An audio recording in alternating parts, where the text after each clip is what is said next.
being awake is not like, okay, do you know all the answers? More like, okay, are you able to be asking the questions? Are you able to be with those questions and, identify where there's a problem and then like go for solutions and try to find those solutions and with a good heart, not as a matter of like egoic resolve, like, oh, I need to like solve these problems, but are we going to participate in life and the strangeness of life and all its beauty or not, because like the strangeness can be because it's over there, it's so other that you can't even like incorporate that into your life, but you can perhaps. So like, or why is it there? Why am I even able to observe this thing? Maybe it is actually part of life. Maybe we should draw this a little bit closer, see what kind of connections can come of that, because that may be a part of life. Maybe it's not. I don't know. But it's like you being open to the investigation.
Hey, welcome back to a new episode of Mikeadelic. I'm Mike Brancatelli, you're you. Luke Schroeder was in the intro, and Savage on the beats, on the tunes, on the track. That's One Truth again. Little clip from Savage. I've been really digging his album, Solstice. The link's on Spotify. He's just a killer artist, man, killer musician, and I've really been enjoying listening to his music, and he's been kind enough to allow us to use his music to create some really exciting intros and have some better, soundscapes around this pod in the intros and outros. So big shout out to him. Thank you so much for the music. And we'll be having him on the podcast at some time. I have a feeling that's going to be a great conversation, just like this one was with Luke. And if you guys want to hear these podcasts, from now on, all podcast episodes will be ad-free and released the day they're recorded on my Patreon. So if you go to patreon.com/MikeBrank, you can go on there right now and see the last couple episodes that I put out, plus a new one, video podcast episode with East Forest, just recorded today, and that's up on the Patreon today.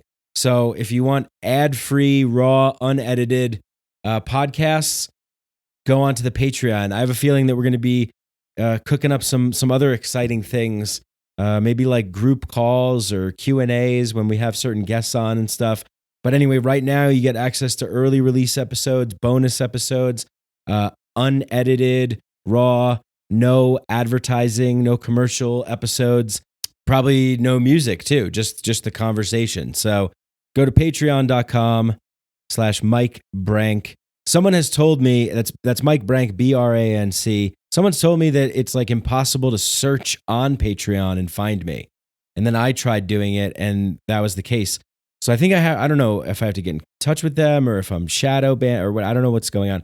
But just go to the link that's in the show notes, show description, and consider becoming a patron, get access to the Inner Sanctum Discord chat server and all the other good stuff.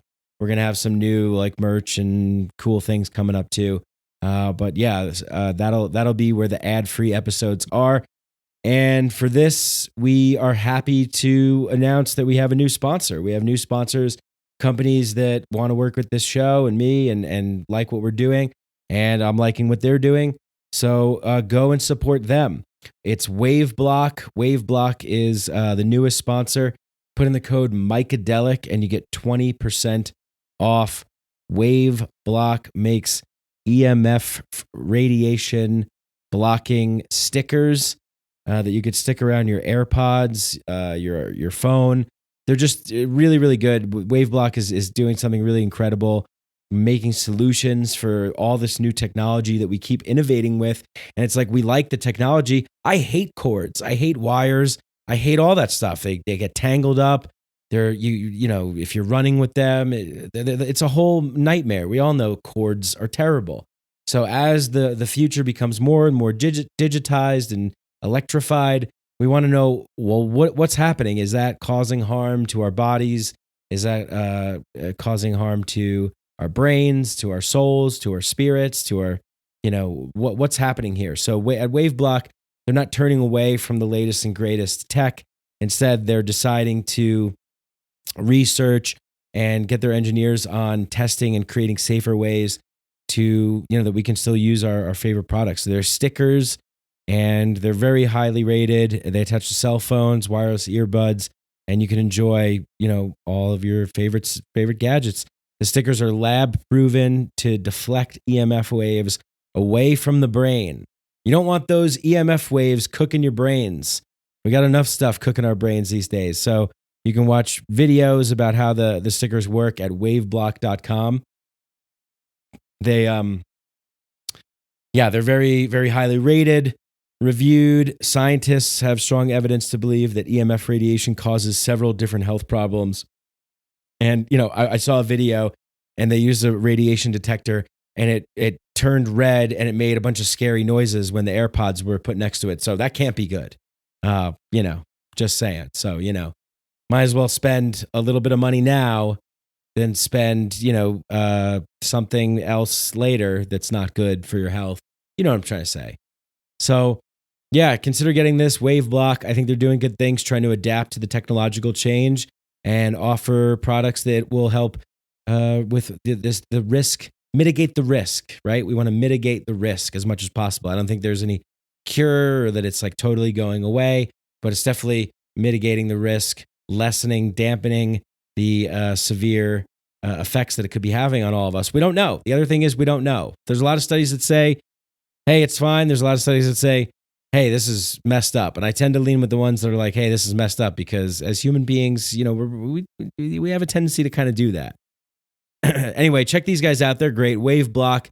Element Kombucha is fantastic. Go and get Element Kombucha. You've heard me talk about how much I love Element Kombucha. Just go get a bunch of booch. Go to Element Kombucha, and the link is in the show notes, show description. Put in the code Mike11. You get 11% off. It's the crispest, cleanest, most flavorful, good bacteria kombucha this side of the Mississippi. I mean, it's probably the best in the country, maybe the world. I consider myself a booch aficionado, and you know, Rowdy Mermaid, Brew Doctor, they were pretty good for a while. You know, GT's always got a couple good ones, but Element Kombucha is really unique. I personally love the texture of it. They got the right amount of fizz. It's not too bubbly where you're just chugging down, you know, a bunch of microscopic Jupiters, little gas planets, if you will, gas bubbles. It's you're actually drinking liquid, so it's good. It's really, really good. Taste it. You're gonna love it. I guarantee it. Otherwise, your money back on me. That statement is not legally bound. All right. What else? Being True to You. Go check them out. I talked about them a bunch early on. Typically what I do is when I have new sponsors on the show, I'll just talk about them a little bit on the first couple episodes, really give my honest feedback about this, and give you guys as much information as you could need to make a well-informed and educated decision about, hey, do I need some more kombucha? Should I give this kombucha a shot? Should I train to be a psychedelic coach? Should I learn how to grow mushrooms at Fungi Academy? Should I block these radiation waves shooting out of every orifice of my body because I've got cell phones and AirPods and all kinds of gadgets all around me, and we're being microwaved to death by lizards that live in the center of the earth and are frying our brains through stylish-looking 5G towers? I don't know. I'm not an information guy. I'm a feeling guy. And I say, if it feels right, pull the trigger. Take it or leave it. I think all these things are good. particularly Element Kombucha. Waveblock, we'll see. But Element Kombucha hooks it up with kombucha, and I love their kombucha. This is the part of the show that doesn't need to be in existence. Simply donate $5 to my Patreon, and you don't have to hear this, or maybe you're not even hearing this and skipping through. In that case, drink a Mountain Dew. What do you say that rhymes with two? Oh, yeah. Improvisational, sing-songy kind of thing. Yeah, well.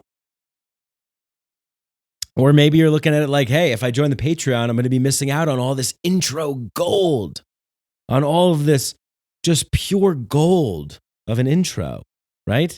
Look, you know and I know we both don't need to be here right now. This is basically just to say, hi, welcome back to the show. Hey, this is like my begging portion of the show. Hey guys, can you please help me and leave 5-star rating on Apple Podcasts? If you like the show, guys, just please help me out. Just please do me a favor, guys, and just, come on, y'all. Leave a 5-star rating and review. Come on, y'all. Come on. And buy from the sponsors. But if you sign up for Patreon, if you join the Patreon for $5 a month, you get access to all kinds of interesting things. And also just straight up convos. No intros. Maybe you skipped ahead and you're like, oh, maybe the podcast starts now. Guess what? For all the people that have been skipping ahead to think that the podcast stops now, at this point, it doesn't. It's still the intro. You know what? The whole thing is going to be the intro. I'm just going to sit here and repeat all of my sponsors and all the discount coupon codes, promo codes, until I start seeing those numbers go up on the screen, because that's what this podcast is all about. Screw art, screw everything else with a purpose or integrity or the soul or any of that stuff. I'm in it for the money now, all right? I sold out. Sold out. I'm taking a big check. Big checks coming in the mail. Speaking of big checks, this podcast is brought to you by Raytheon weapons manufacturers. Destroying third world countries, ravaging landscapes, and providing the military-industrial complex with its reason for being in continuous war efforts. That's Raytheon. Enter the promo code Mikeadelic and get 20% off a new cruiser missile. It's got a, love and light painted on the corner of it. This podcast is brought to you by ExxonMobil. ExxonMobil fueling this podcast network. I actually don't have any electricity in here that isn't powered by a diesel-fueled engine that's being operated outside my house. And I have to keep feeding it crude oil so that it keeps going. The fumes are getting a little bit much here in the room, but we got to compete with these bigger shows, and I'm not going to turn down a check from Satan himself. That's right. This podcast is sponsored by Lucifer. That's right. It is the fallen angel of God. For $9.99 a month, you can burn in eternal damnation with the devil himself and come back to life. Oh, sorry, I keep banging the table here with the mug. But you know what? You wouldn't hear these distractions if you went to patreon.com/MikeBrank and got... You know what? I said this enough. I think it's about time to start the show. Yeah. But one more thing. I got to tell you about the retreat that's coming up in Boulder that Bill Burns and myself are hosting. It's called Inward, a Primal, Masculine, Winter Solstice Journey. We are trying to create that good world. And by doing that, we need to be fully empowered, healed, integrated, humbled men. And that's what's been important for this men's work, that we can, be in a tribe of brothers again together and reconnect what it means to be alive, to feel supported, encouraged, and not a cutthroat competitive way, but in a calling up rather than calling out, lending a hand in true collaborative way. And that's what we're building here. And we have a retreat coming up. The link is in the show notes, show description. It's called Inward. And with that being said, let's turn inward into this conversation. Much love all. Thank you so much for all the ways that you support, whether it's leaving ratings, reviews, or going to Patreon, all that stuff. Thank you. I appreciate it very much.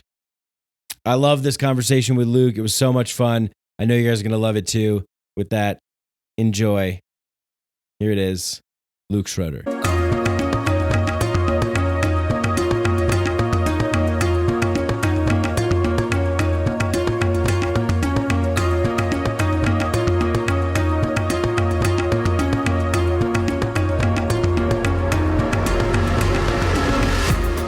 Let's get this party started, I guess.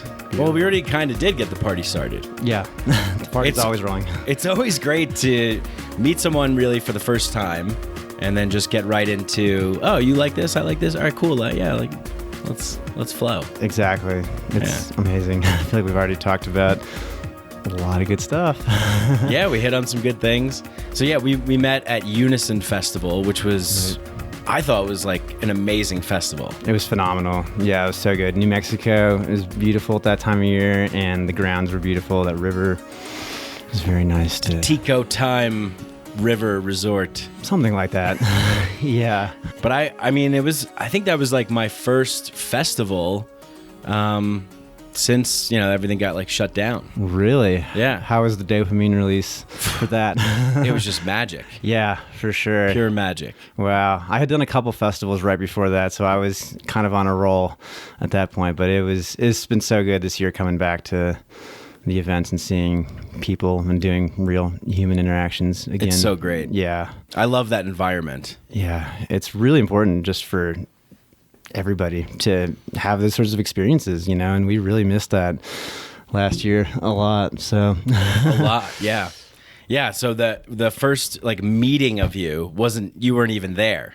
It was I was just telling you before we were recording, we were outside. I was telling you that I was walking by the pavilion stage at Unison Festival, and I just saw this big canvas piece that you were working on, and it just grabbed me, and I was just there. It was like a magnetic pull, and then I was in there, and I was just like looking at it and feeling it and having like developing a relationship with it and communicating with it.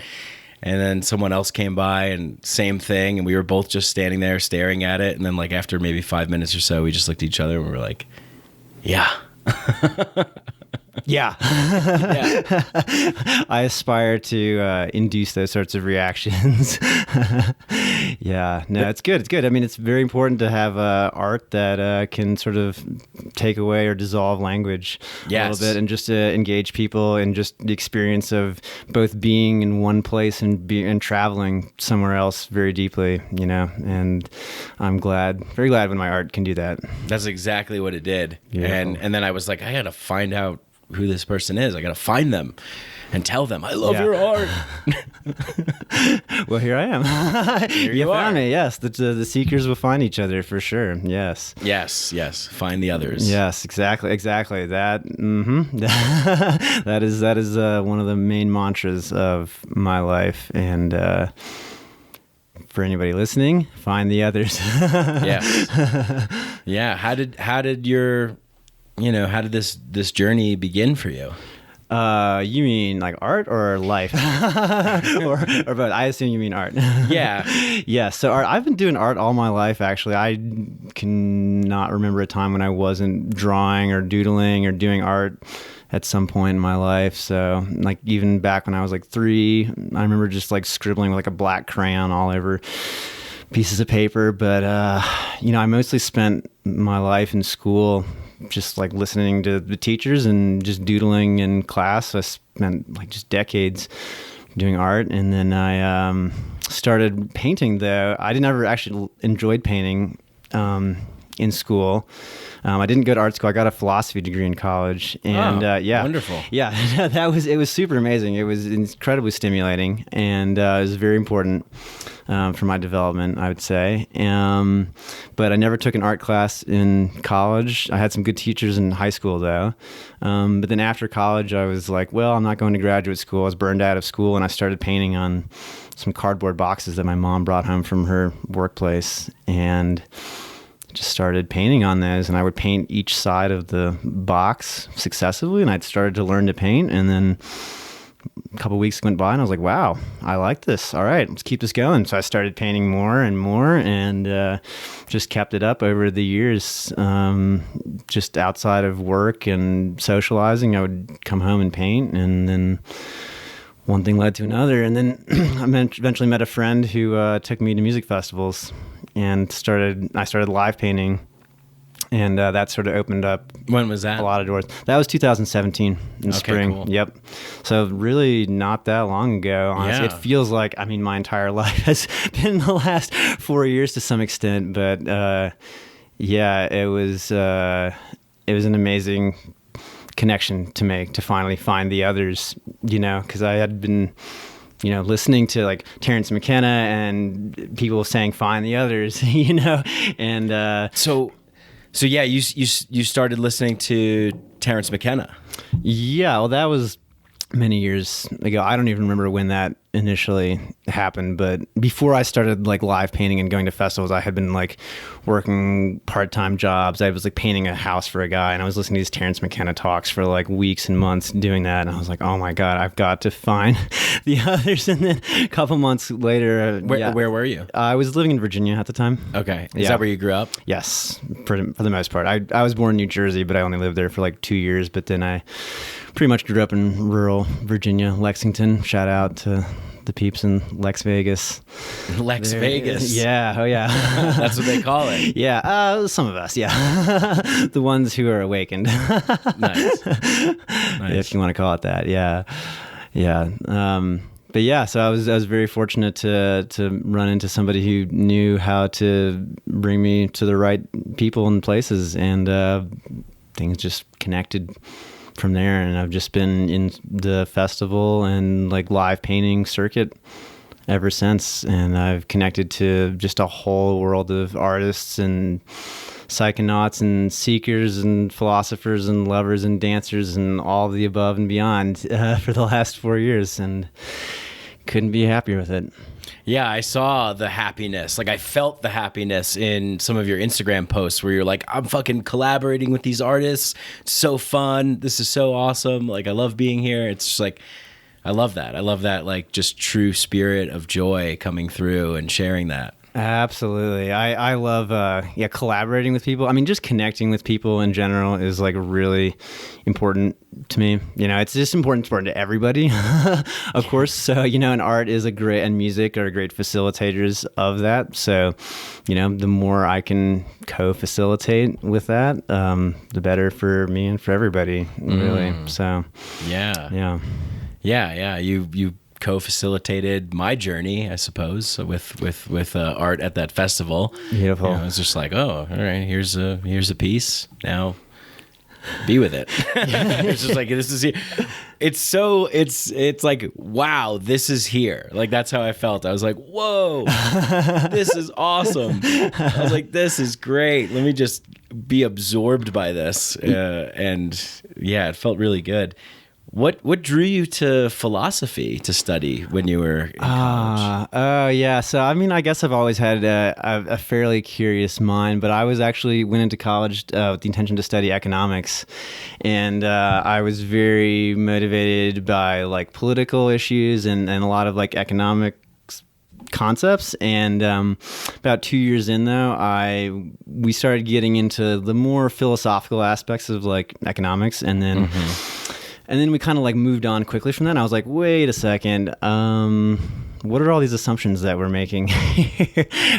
Like, what does it mean to like, like own something, or to like have a piece of property, or to like, what is really like the nature of like a law? And I was like, all right, wait a second. I don't want to do a bunch of math right now. I'm not interested in math. I want to look at these assumptions and think about more actually, what are we even doing? What's the purpose of economics? How do we use it? And examine those issues. And then I just started taking more philosophy classes, and then I just delved into philosophy really deeply. And about that time I started experimenting with cannabis, and that was another awakening moment. Just showing me that there were more things in reality and in my mind, than I had previously been aware of. And it was super intriguing. And so I started asking questions and trying to answer them. And that's what I did for the last 2 years of college. And I'm still definitely very much interested in these issues, although I haven't followed through in terms of like formal education as much as I might. Yeah, well, formal education has a lot of issues in and of itself too. For sure. It's like, I think for people like you, it's you're not really like wanting to be confined by a certain, like, to be 18, 19, 20, whatever, however old you were when you were questioning the assumptions and questioning the premise of what you're doing, is incredible. Like, that's an incredible gift to receive, to be able to question the container. Like, wait a second, but what is going on here? Why are we even boxing it into this little 3x5 index card of allowable thought, opinion, and expression? Yes. We could probably move beyond that, right? Oh, we definitely can. Yeah. Or we can see what can we do inside that index card that's not already been done. What's on the back of the index card? How thick is this index card? Yes. Exactly. Like, where was it made? Like what kind of media can we use on there? All those sorts of questions sort of came to my mind. I had not been really, I realized like I had not been as curious as I could have been at that point, and there were lots of questions that I wanted just to answer. And it's super important just to like have that as a guiding principle of like in one's own life, and I think that's super important for individual development. Like, philosophy is insanely important. It's just, trying to both questioning and trying to answer in a serious way and a fun way. Yeah. Like, what is this? What is this? Yeah, what is this exactly? So, and it's also important for cultures to do, because a culture is sustained by the philosophy and like the containers that it builds out of those philosophies. And as much as we're able to like create these containers and then open them back up and then build other ones and better ones and connect them together, we're going to grow as people. And if we can do that, then we can create the good world. Yeah, totally. I agree. That's great. So is the metaphysical questions that were really starting to pop up for you around that time? Who am I? What is this? What is reality? Was it those kinds of? Well, actually, those sort of started coming a little bit later. Those maybe were more induced a little bit by like psychedelic experiences. I mean, initially it was a lot of like political philosophy questions and questions about like economics, about like, okay, what are like the nature of like rights? Like, what is like objective morality, or questions about like what those sorts of things. And then out of that, came, okay, well, wait a second. Who am I? Down the road, it was like I was already like knee deep, or more like hip deep, or more like chest deep into like the political philosophy. And it's like, wait a second, no one's actually asking like questions like who am I as like a political statement, so to speak. So that drew me in further. And then interestingly enough, right at the end of college and then right after I left, that's when I discovered Eastern philosophy. I studied Western philosophy on college, and that was amazing. There's amazing thinkers in all those traditions. Yeah. But then I was finding out about Buddhism, and like, oh my goodness, there's a whole population, a whole set of theories and traditions that think really deeply about these issues as well, that don't cut with the mainstream jibe in Western philosophy. And it was like, wow, that's a wake up call too. Now we can really start asking those kinds of questions. Yeah. Life is interesting. Yeah, it is. Yeah. I mean, well, when we were talking before, I was telling you the podcast that I started on was a political show. Oh, yeah. So that was like, I got very much involved with that as well. Because for me, I graduated college 2009 and like the economy collapsed, and so there was like no job. Like people were like laughing at me trying to get into like advertising or newspapers or whatever, and I'm like, what the fuck are we doing? Like, what is this? And then I got interested in the political stuff. I got really interested in politics in college when Obama was running for president.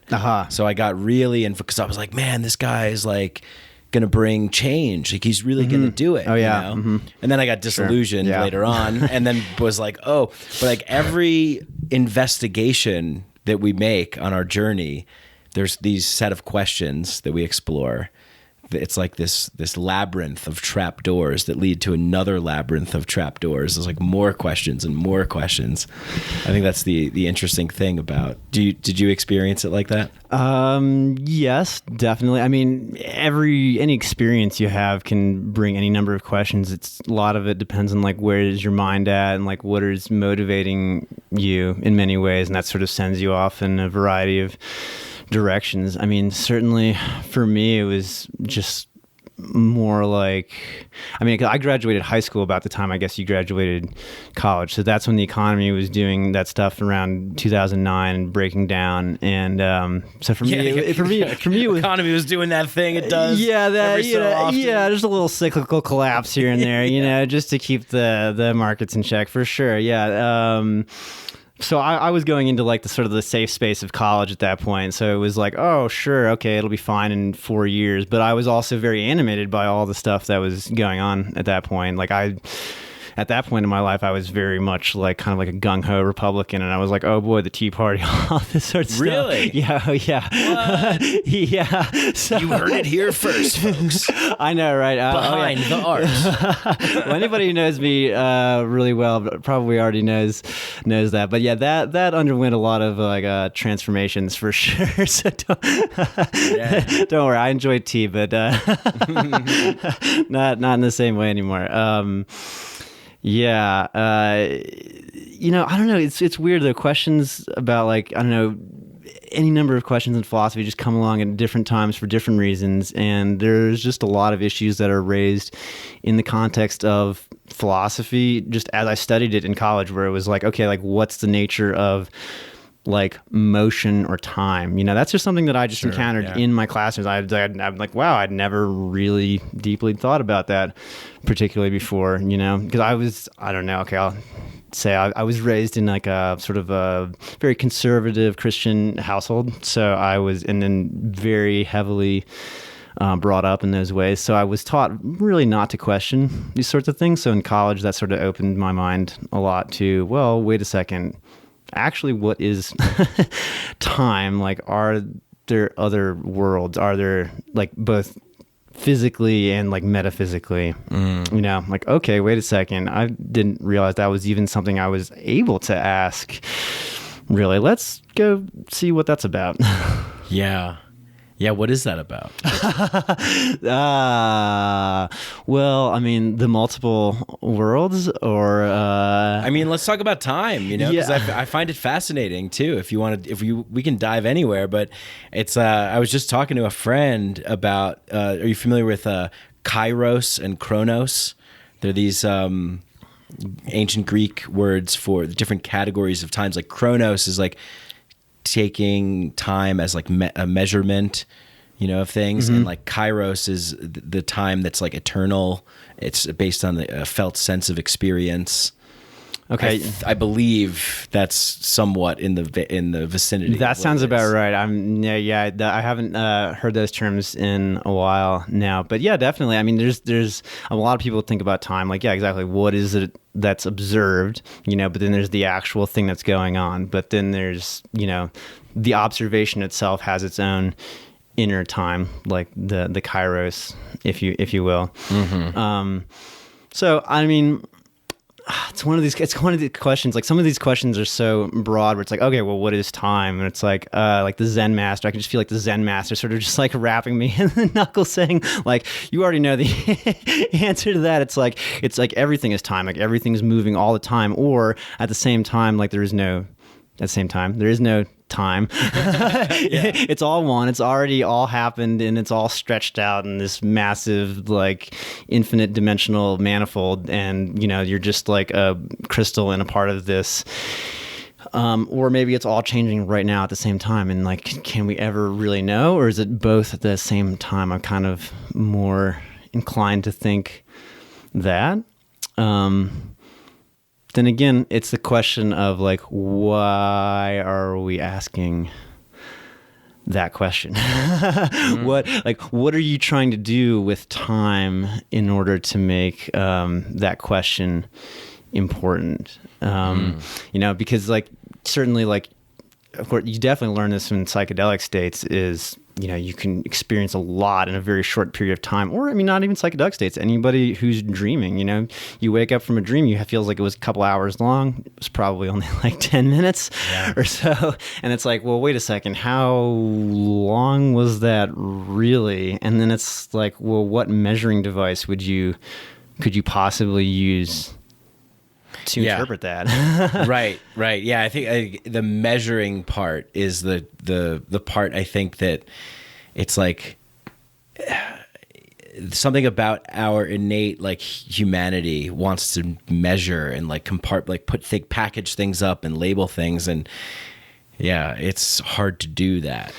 Yeah, I mean, well, it's hard, but it's also like very easy just because it's part of our nature. The mind is just based on like mathematics in many ways and logic, which are very closely conjoined. So we're automatically making patterns out of things. So that comes from like being sort of like removed, or sort of like a distinction or like a remove, or like an objectification of things that goes along with that. So, okay, so like I'm now gonna like, not just like, instead of just simply being here, I'm gonna now insert this pattern. I'm gonna count this pattern. I'm gonna take some notes on that, so forth. So you think about it like that. Well, then it's clear that like the universe itself is like, well, there is no time because like, well, everything is already inside the universe or the omniverse, if you will. So it can't be anything outside of that, just almost by definition. So what could measure the universe? So yeah. So then it's eternal. Omniverse. Well, I mean, that's sort of like a term. I don't know actually who maybe originated that term. I mean, omni means all, but I mean, universe means like the one, right. And then there's the multiverse. So I sort of use the omniverse to include like to say that the universe is the multiverse included in there, Okay, I like that. Yeah, the omniverse. Yeah, because sometimes it's like, okay, well, people talk about like, oh, well, there's like other universes, and it's like, well, I mean, then it gets into like, well, are we just talking about semantics here? Or what, because like we can talk about parallel worlds, parallel universes. I mean, so maybe, but in the end of the day, if there are parallel universes, then there's still verses. So there's some quality about versitude, if you will, that makes them all alike. So some sort of quality must be binding those things together in a certain way. So there's some sort of common descriptor between those things. So then we can put that into the omniverse, and it might be infinite. Maybe these universes change. Maybe they don't even last very long. Maybe there's some of those universes are very long. So I'm not like particularly stuck on the words, but I'm just trying to find like the best words. It's a good one. Yeah, I get what you're saying. How it encapsulates all of it. Mm-hmm. Yeah, omniverse. Yeah, omniverse. Good. Yeah. And then so you were saying like, why are you even asking the question? Like what? Right? Like that I find that to be very interesting. Questioning the question. Yeah, exactly. What are we trying to do with it? Yeah, that's the meta philosophy. I mean, it's gonna be very easy to get stuck right there and say, well, I don't know, I got stuff to do right now, or I'm working on a job or whatever. But you can take that as far or as short as you really need to. But still, that the question keeps the question in check. It sort of gives it its own space Yeah. You've never missed like 3 weeks of work because you were in an existential paralysis contemplating time? I definitely have. Nice. Yeah. Same. Or if I did go to work, I was really not there the entire time. But yeah, I mean, yeah, questioning like how do you ask a question? I mean, this is getting so meta, but it's really important to be able to do that, but also at the same time to like go forward and actually get into the practical matter, so you got to keep those the 1 foot in like the meta world and then 1 foot in the practical world, because they each help each other, and that's sort of really important way to live life, because if you're not questioning anything ever, then you might have a lot of energy and determination, but you're not going to have as many options and you're not going to be able to see as many angles on things. Whereas if you're questioning things all the time, that's all you ever do, then you're never really going to get much done except for create a lot of maybe beautiful words. Yeah, true. Yeah. No, Alan Watts says, there's someone that always thinks only has thoughts to think about. Right. Yeah. Exactly. It's like, yeah, I get that. Yeah. Yeah. So it's a perfect balance, having 1 foot in, 1 foot out, being able to like kind of be the bridge in a way or alchemize that transition. It's actually very shamanic. Yeah. Oh, most definitely. Yeah. Most definitely. 'Cause that's just the nature of, our existence as humans with the minds, spirits, souls that we have, is to be able to do that and to need to do that. We're already doing it. It's not a matter of like, oh, am I going to do this or not? It's like we're already in the process of doing that, and you might as well open up that part of your nature and fulfill the desires that it has, because that's going to fulfill the rest of when of you yours. say we're already doing that, like we're already operating in both worlds, we're already... Yeah, definitely. I'd say like consciousness in some senses, and just being conscious is sort of like it sort of throws up doubts, which is sort of like a doubt is sort of like what precedes a question in some sense, or a curiosity and doubt, those two things are very intricately woven into consciousness. It's not even woven into, they're just like part of it, where it's like, you perceive something, I'm looking at you right now, but I can't see like the other side of your body, Right. I'm never going to be able to see. How do you know it's actually there? Right, exactly. I could just be a projection. Yeah. A hologram. Yeah, you're actually flat. Actually flat in the back. It's just flat. I'm a flat micer. 2D mic. Yeah, exactly. So yeah, we're never actually seeing like the entire object, and that you can look at this from like an evolutionary standpoint, where it's like, okay, well, I need to like hunt and gather, evaluate like threats or like mating opportunities or whatever. So I need to get all the possible angles. So it fits right in with any number of evolutionary explanations that one can give. So the mind is just automatically just like, okay, well, what's on the other side? Right. Yeah. Because we're like naturally pattern-seeking creatures. Exactly.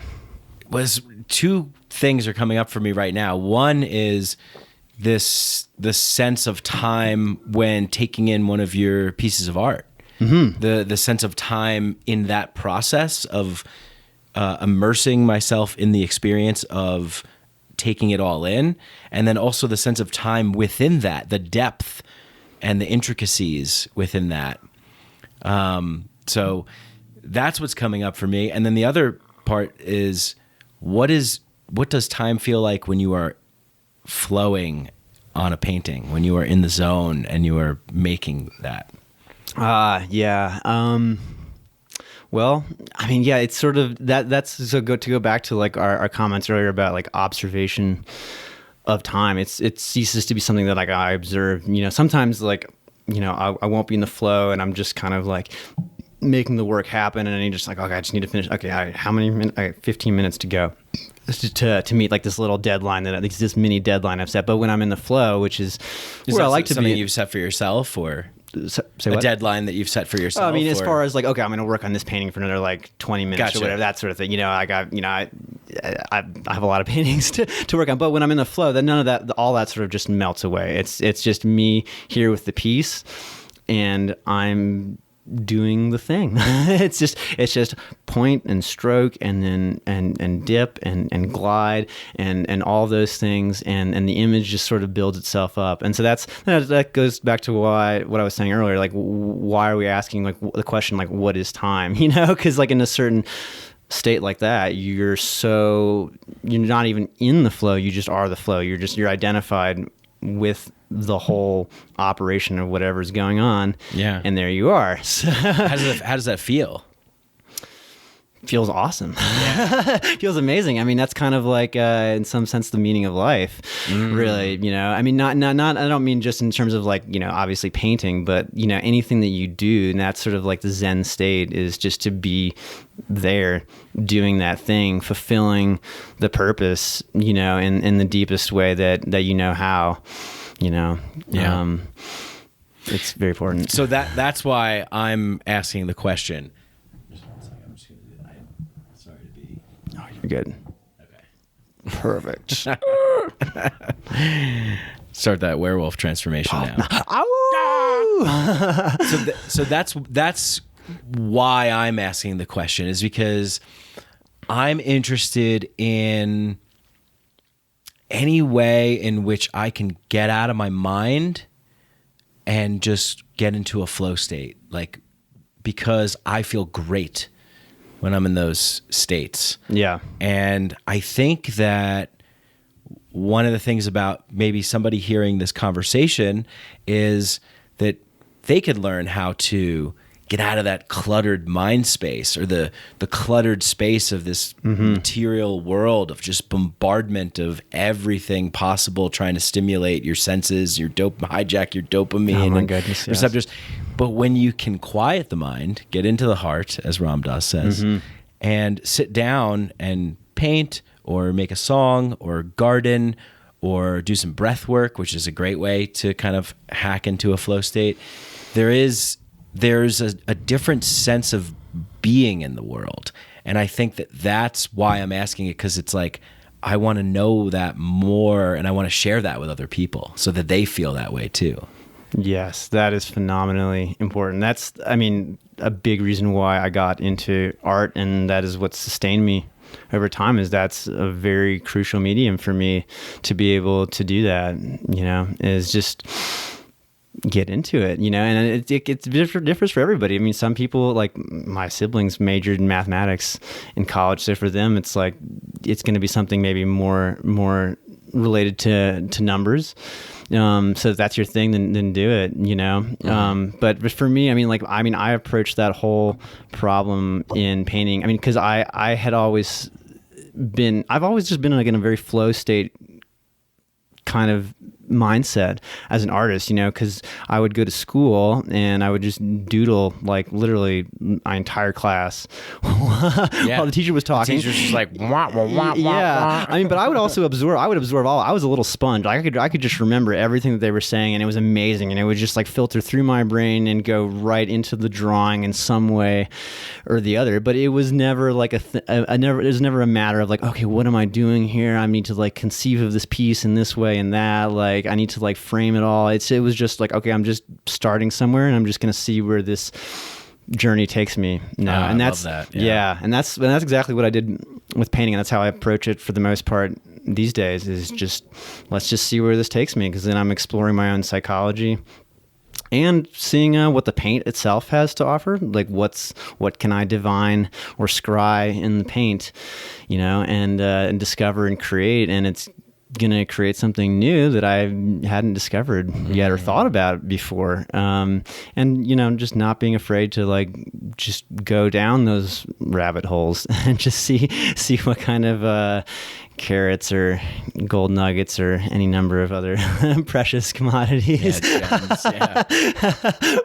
or things beyond that, I might uncover at the bottom of the trail. So, I think that's just the real thing is just how what do you like to concentrate on, just following your passion, but then just allowing that to like hone your concentration. Cause really flow state and like concentration are very much similar to me, when you can just like stare, like bring things into a point and then travel through that point and then keep connecting at the same time and just allow things to just continually absorb into that. And that's real. It's reality, you know. It's reality is like sort of like the connections that are there. So when you're there, you're there, and you know, it's not a matter of so much of getting outside the mind per se, but of getting outside the aspect of the mind that is saying, okay, well, I've got like 15 minutes left, or like I've got to like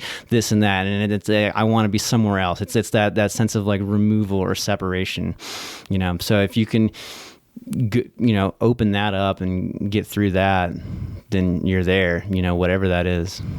Yeah, there's so many like juicy nuggets that you just dropped. And one of them is this, you know, this way of being where you can really just get kind of be like, all right, I'm the fucking vessel here. You know, I have I have a loose idea, or I have a loose attachment to something, which is basically just hand canvas paint. And then let's just see where that goes. So it's like faith, it's trust, it's a mode of surrender, probably deep trust. How would you explain that process of like, because I know that a lot of people get in their own way, myself included. I'm sure probably you do too sometimes, right? Like, it happens occasionally. Yeah. Never mind, I'll take that back. You're perfect. Oh, you too, buddy. Yeah, thank you. We're both perfect, but for you guys out there, yeah, but it is this I think interesting concept for people who are wanting to create. Whatever it is, like you said, like it could be numbers, right? Like to that could be very creative, of course, as well. Theorems and algorithms and whatnot, of course, yeah. But there's this interesting thing that happens where there's sort of a separation point, which I think you look at the greats and you're like, wow, they're great. Like, how do I be like that? Or I want to be like that. And a lot of people, I think that if there's some kind of system or some kind of plan or some kind of set thing, there's an element of desire and force and attachment. So what the question that I'm getting at here is that it seems to me that it's really important for people to learn the skill that is almost like unteachable. I think it's kind of just a state of cultivating a state of being and then surrendering into yourself, into deep trust, into that state of co-creation in that moment of kairos, of that eternal time. So yeah, maybe you could talk a little bit about that, because I think that's something that, yeah, that's like, yeah. Well, I mean, I think it's both teachable and unteachable at the same time. I mean, you can always adjust and enhance or optimize what you're doing, and it will. I mean, to take those two terms, you know, it's or to take the sense of like being in the mind or out of the mind, or observing and then not observing, and that sense of separation. You can still identify or be in the flow of identifying with that observer as well. So it's not a matter of just like, okay, I need to get out of this, you know, it's sort of like one of these meditative traps where it's like you get in there, it's like, okay, I need to like stop thinking right now. I need to stop telling myself to do stop. And then you just keep doing that, but then you realize, okay, well, this is what I'm doing. This is what I'm saying. This is bringing a lesson forward to me. And so, yeah, in some sense, it's like, yeah, of course you can't teach like your own primordial nature, you know, just like the qualities of like existence itself, like are, you know, permeate everything that you do necessarily. So of course it's unteachable, but at the same time, there are infinite little nodules to enhance or get more creative with, or combine things in new ways. And that's sort of what creativity is like, you know, teaching yourself and teaching others how to do things in a new way. So it's you can always be incorporating those previous states of doubt or questioning or observation at the same time. You just keep saying, okay, now that too, I have that question, I have that doubt, I'm telling myself this, I'm observing this, okay, I'm trying to make time happen, or I'm looking at my watch, or what, any of these sort of things. You just keep folding that back in. It's just like just making a big batch of bread that you're just kneading, and you just fold it on in, or join the party. Yeah. And, you know, so for painting for me, that has been like sort of like the paramount process that sort of folds everything in to it. Like I can just sit there and think about anything, feel anything, and just fold that right on it Nice. to what I'm doing, and then when I think like, okay, gosh, boy, should I be thinking that? Like, yeah, go ahead, just feel it, put it on in there, go through with it. It's all part of the process. It's all real, like just, and it's real until it ain't. I guess some things like, okay, some things need to dissolve. Yeah, no, that's great, because that's really it right there, is like being with what is. Mm-hmm. And then like you said, folding that into the process, folding that into the creation, accepting what it is, and then putting it in. Yeah, exactly.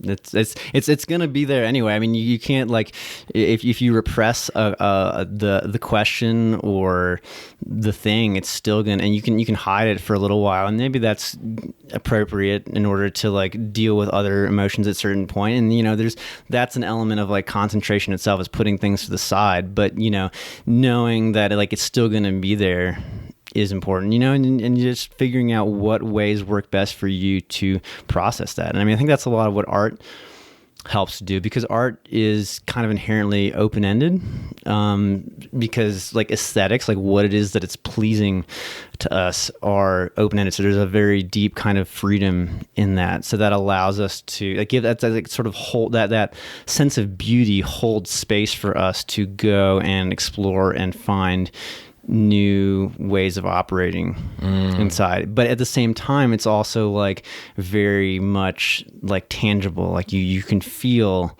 like, yes, okay, this is working. This is beautiful. This is good. Let's keep going. But at the same time, you have such latitude to do such wide variety of things. You don't have, it's not a matter of like, okay, I have to get this discrete task done by this time and that's it. It's, well, I don't know, we'll just see where this goes. I can make any image happen on this canvas right here. As an artist, that's the mind-boggling thing, is like, sometimes I'm like, oh wow, I've got all I've already thought of like all the major things, and then I'll see like a painting of somebody else, I'm like, oh wow, why didn't I think of that? Like, that's, what a great idea. Like, of course, like, and it's all just color and shape at some level, not to be too reductionist, but it's like color and shape. It's like, wow, okay, how many different things is it possible to do with that? And then you start, it's like, oh wow, perspective, and then you incorporate these elements of reality in there, and it's like, wow, okay, so I can just go in these infinite varieties of ways, and that allow that to hone concentration. So but that's just painting, music, and all forms, like even athletics, and all forms of aesthetics have their own modalities in which these sorts of things can occur. Yeah, I think what you're hitting on that's really important is like knowing how to surf the wave in between chaos and order. Yeah. And it's like juggling the paradoxical nature of being. Yeah. And being okay with it. Mm-hmm. And being aware of what's coming up, what feels real, having that like discernment, holding everything kind of loosely and being like, all right, this works for now. And then like putting it down when it's not working anymore. Yeah. And kind of like just continue it. That's really what I think, what I love about artists like yourself, is that that's the sense that I get, is this sort of sense of like true creation, like infinite creation, mm-hmm. infinite abundant creation that's not confined by anything, and that can tap into something deeper that makes me feel, when I look at it, a sense of remembrance. Beautiful. A sense of like, wow, I don't know how to language this, mm-hmm. but this is touching me deeply, and it's also cool as fuck. and it's like, yeah, that so bringing that back in a way, or manifesting that to be here, is almost like kind of a little like reminder as well. Like a little bit of a reminder of like, hey, Like, it doesn't have to be all straight lines, folks. We can get squiggly. Yeah. Let's get wiggly. Please. Let's get melty. God bless the squiggles. Yeah, absolutely. I mean, that's, it's funny because like that's definitely sort of like a background philosophy or attitude I have towards art, but at any given point, like that can branch into so many things. It's not like I'm sitting down thinking like, okay, now comes the great cosmic remembrance.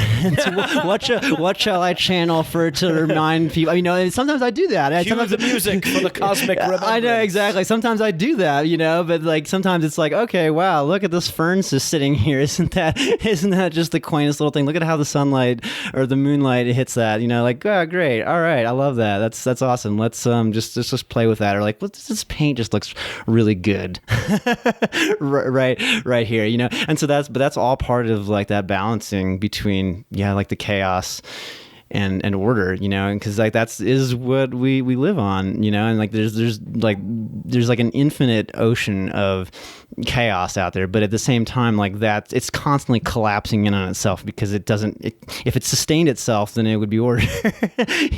And when it does become that. So it's sort of art is a very good meditation for me, and it allows me to pick up on little strands of chaos that have developed into little bits of order, and like, oh, okay, well, these, and then they combine and they start circulating, and then you get synergy when those things come together. And I've still got like so much to learn. Like that's the thing about being an artist, is like you're constantly just thinking like, wow, there's a sense of like certainty of like, yes, I have achieved, and then wow, there's still so much more to go. So it's like that's the open-ended aspect. Again, right there. Yeah, I mean, that's a great attitude to have, to just like be the consummate student and teacher, like at the same time, Exactly. So that's like, I mean, that's the theme of everything we're talking about right now, is just like duality, or like united polarity, united duality, omniverse, like paradox, chaos and order, yin yang, this sort of dancing with the all, dancing with the great mystery. Yeah. And something comes out. Yeah, exactly. I mean, anytime I'm in any kind of situation, I mean, it's like you can always apply these kinds of lessons. I mean, but you can take it as far or as narrowly as you want. Again, it's like, what are you doing in any given situation? Yeah. What do you have to achieve? I mean, there's always going to be a duality there, and that's really important to keep in mind. And so there's sort of like a quantum thinking process that you can go through, where it's like, well, it's either that, or maybe it's both at the same time, or maybe it's neither, or maybe it's like all four of those at the same time, and then you get parallel worlds all of a sudden, and eventually, like, how are we going to bring these back together to make like the good world? Yeah. So the good world. Yeah, the good world. Yeah, I feel like each. What does that look like? Well, I feel like each painting is kind of like an example of like how, like, I don't know, at least for me, again, of course, is like how to converge all of the strands that I've maybe built up, and then bring them to a point of concentration, and then do that. I mean, in larger sense, I mean, that's sort of like what happens in society, and it's what the earth is going through right now in general, is like, there's like, all human nature and biology has given us all these different things, and like the mind is making patterns out of everything, and then we've got all these cultures, and now we have this global culture where it's like, so many cultures think so differently, and it's like, how do we all figure out how to like learn to live together and be harmonious and joyous with that, right? So it's sort of like an artistic act of like collectively figuring out what that looks like, and I think the main thing is like, if we can figure out ways to, concentrate on what gives us passion, and work with the dualities that we have, and continually fold those into passion and concentration, and remembering that like, okay, we're gonna let's enjoy this. We're here to live and enjoy life, then as long as we have like some of these things in mind and we hold those loosely, and not get too attached to like the thoughts behind those, but they're still there, but fold those in when we do get attached, then I think we can do it. I think that's sort of, that's kind of general, but it's really important to like have like a framework like that to approach any number of problems in life. It actually works pretty astoundingly well. Yeah, and I feel like you really have to kind of get rid of a lot of things, or get rid of a lot of distractions to see that. I think there's a lot of distractions that can kind of cloud us from having access to that option or those choices. But like you said, like great pieces of art, like they do that. Yeah, like that's a functionality of great pieces of art, and that they unify, they bring together, they ground in a sense. Yeah, Yeah, they connect. Yeah, they for connect. Sure. Exactly. Yeah, exactly. I mean, it's funny, because like talking about like the folding in process, even though like distraction is kind of a funny one, right? Because it's sometimes like there's definitely times when you don't want those distractions and you need to be very focused and concentrated. What's bullshit and what's not. But then there are times when it's like, when is just like, oh, that's interesting. Like, is that a distraction though? to think like, because like sometimes it's like that's what wisdom is really learning how to distinguish innately. Okay, what is it that's curious that you should go tug on that thread or go down that rabbit hole? And what is it that's just going to lead you to like dead end and misery, Yeah. But because there's a lot of values out there. We're like, part of it is it's not merely a matter of like, okay, let's all just get together and concentrate on this, and then we'll just solve this. That's just only straight lines. But hey, we need straight lines too, but there's a whole realm of like nature and biology and like purpose and possibility and desire and you name the qualitative aspects of experience and humanity that we need to open up and see what are there, because we can create like societies have tried time and again to like, well, we're just going to build society this way. We figured out how human nature works. Here are the rules. We figured it out, guys. Yeah, breaking news. here's the stuff for all of time. So everybody, do this now. And it's like for the most part, usually these sorts of approaches encapsulate a lot of the human experience and human nature, but there's going to be lots of stuff that they leave out. Sure. So those things are eventually going to break down those structures, and then we have to like figure that out, and like can figure out what kind of space we can hold for ourselves to continually fold these qualities back in and then continually produce something good, and that's just like life itself. It's like, that's kind of like the weird thing about like philosophy is like, at least in the traditions I was trained in, we're like, okay, we're looking for a final answer for the thing. Like, what is this thing? Like we're just, this is going to be the thing. And it's like, well, maybe like the answer is like the journey itself, and that's sort of like a time oriented thing, because it's like a journey. You're traveling, you're moving, you're going in time. It's like, well, maybe that is part of it. So it's like you can, like, the only constant is change. So it's like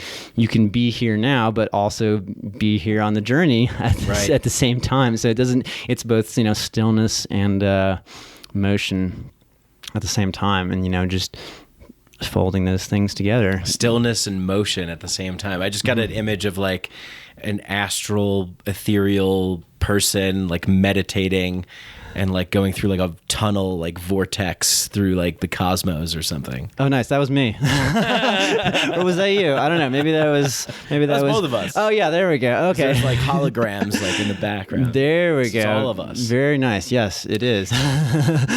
Yeah, this is so. Terence McKenna famously was always talking about the transcendental object at the edge of time. Yes. Yes. Well, that's a great question to ponder. Do you have 5 hours for me to rap on it?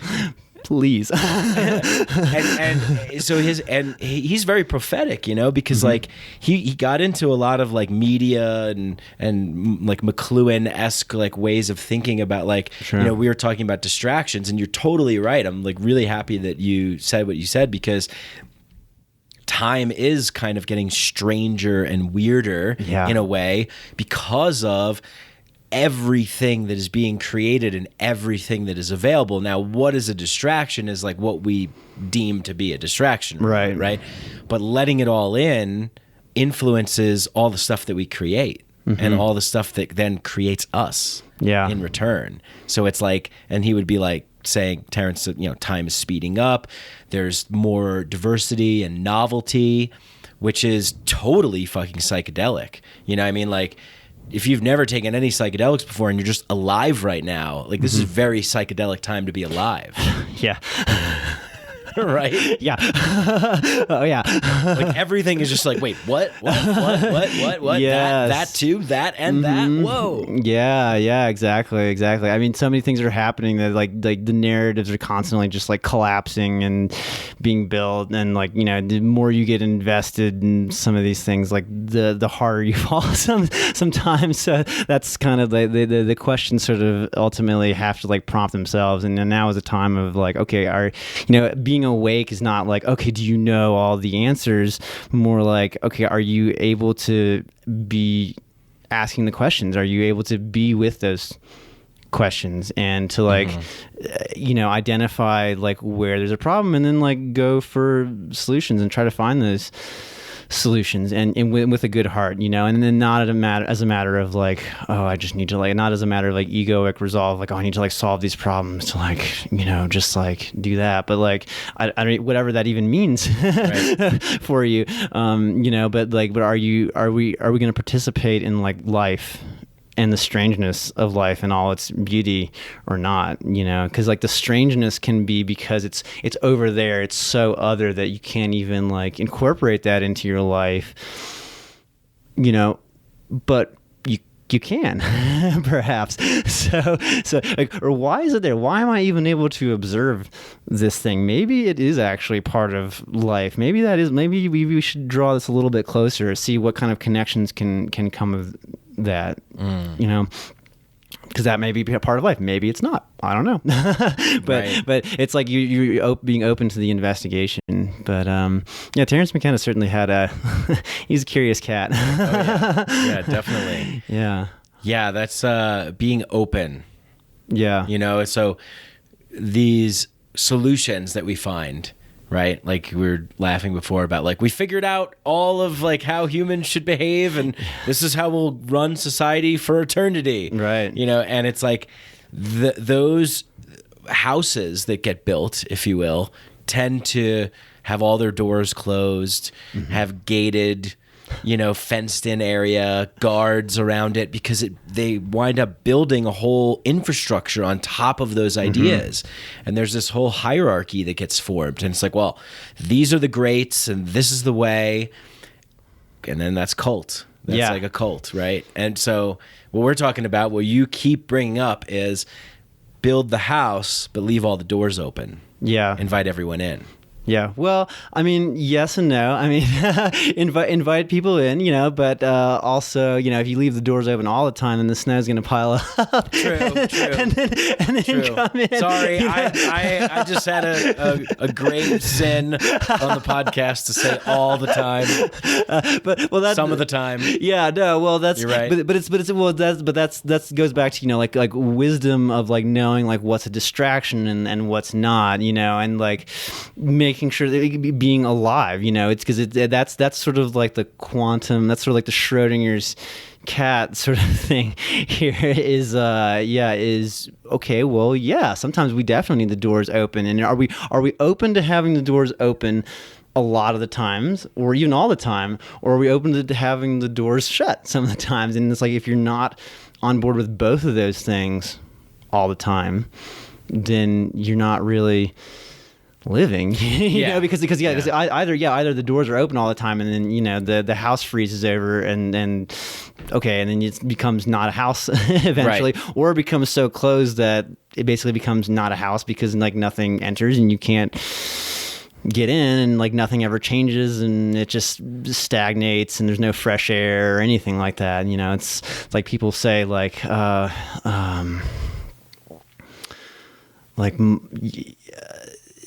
you know, my mind's so open that like your brains fell out. Well, it's like, okay, but at the same time, is it better to have that or to have a mind that's so shut that like nothing ever got in the first place? And it's like, well, yeah. So extremes. Yeah, like, exactly. We don't want the extremes. Yeah, exactly.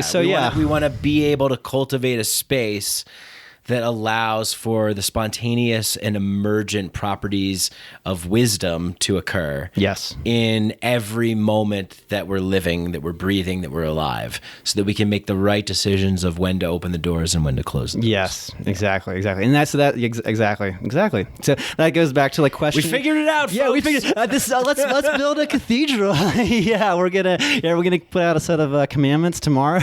Stay tuned for that, and then join our cult. We're building another Entheon. Cosm. Yes. It'll be the best one ever. And if you're not part of it, then, well, all right. I just had to throw in an Alex Gray impression. It was a very good impression. Yeah, I enjoy doing it. Yeah. He's so brilliant. If he listens to this podcast, I would love to have him and his wife Allison on when I go back to New York and go up to their magical village. Oh, beautiful. Are you from New York? Yeah. Nice. Where from? Just like right outside of New York City, a small little town called West Nyack, Rockland. Oh, okay, cool. I don't know exactly where that is. I was born in like Union City, New Jersey, so I was like right across the river from Manhattan. So like, oh, okay. That I don't remember those days so well, but like all my family's from that area. Oh, so cool. That's nice. It's good, like hometown. Yeah. Sort of. Connection area there. Yeah. Alex and Allison should definitely come on. Yeah, they're beautiful people, and they've made some amazing art, and it's really amazing how much. It's really amazing, like the sort of like the space that they're holding for psychedelic culture. Honestly, like with those images, and the philosophy behind them as well. Yeah, and the place that they have, the Chapel of Sacred Mirrors, like I went there and it was like, I mean, it's a home to artists too, to come and off the top of my head, I think last time I was there, like Amanda Sage, Chris Dyer. I know like a lot of those artists were there. A lot of those. There's only two of them. One of each. What am I talking about? But it was just like a lot of people that were enjoying that art and being there with them, and they are like sort of like the grandparents of bringing that in and being like, have a space to work and come here and we'll support you, and then just absolutely brilliant. We're gonna have to take a quick commercial break right now. Hey, this commercial break is brought to you by the end of the world, the end times, the Eschaton, apocalypse. It's shit's crazy, so let's have some fun and let's love each other. All right, just put in the promo code Mike, love each other in your consciousness, and get a lifetime subscription to self-awareness, joy, happiness, self-love, fulfillment. And check out all the sponsors in the show notes, show description. Check out the retreat that I have coming up in December 17th and 19th, called Inward, a Primal Masculine Winter Solstice Journey. Please get in touch with us if you plan on attending that. It's going to be dope. And check out Element Kombucha, Being True to You, Waveblock, and Fungi Academy. Back to the show. I'm looking forward to going. I love it. I love ecstatic dance. Yeah, those are amazing. That's a beautiful way to get into the flow too, you know. Yes. It can be very cognitive, but also very non-cognitive, of course, to just let your body move to the music and just explore like where that can take you and just get lost completely in that. It's an amazing, and it's a little bit of a workout too, so you get all the the neurotransmitters pumping and circulating in a very nice way. Yeah, totally.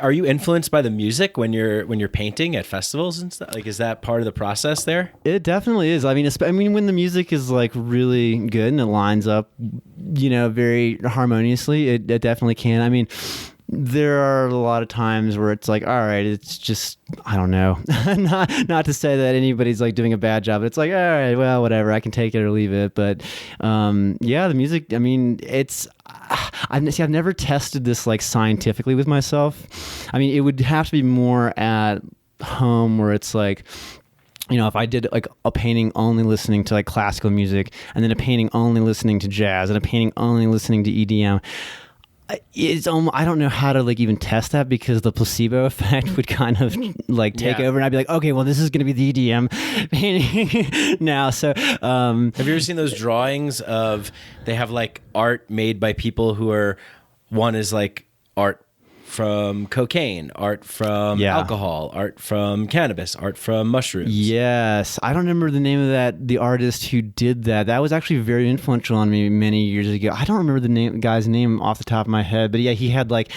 so it was like 60 or 70 self-portraits. And, you know, and it was wild. It's like, oh, here's one of me when I'm huffing gas.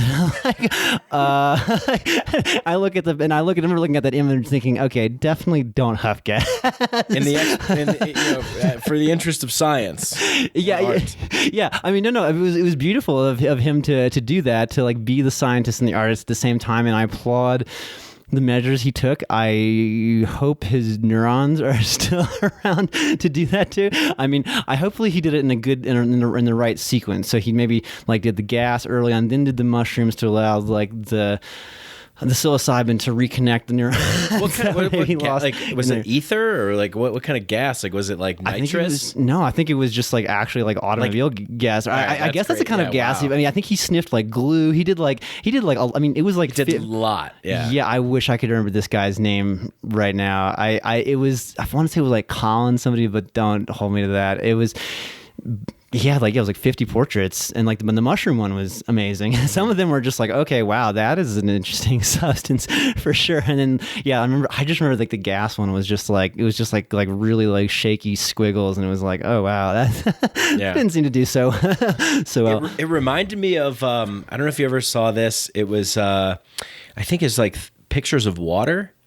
So pictures of water, that one of the bowls of water, I think they were all bowls of water. So people would yell at it and curse it and say like terrible shit, like, you suck, you fucking water, you don't even have form, like, you know, whatever, and just talk shit to water. And then another one was, they just didn't do anything, they just like left it alone. Another one, they like loved it, they just loved on the oh, you beautiful bowl of water. And the images were like, I think the worst one was the one that was neglected. Then the one that was yelled at was like very chaotic. And then the one that was loved was like beautiful, crystalline, fractal, like perfect geometry. Wow. It was like amazing. And I think they also did the same thing with plants. There was another study where they did it with plants to see what plant would flourish the most. Is that Dr. Emoto? Maybe. I think that sounds about right. He's kind of like the water.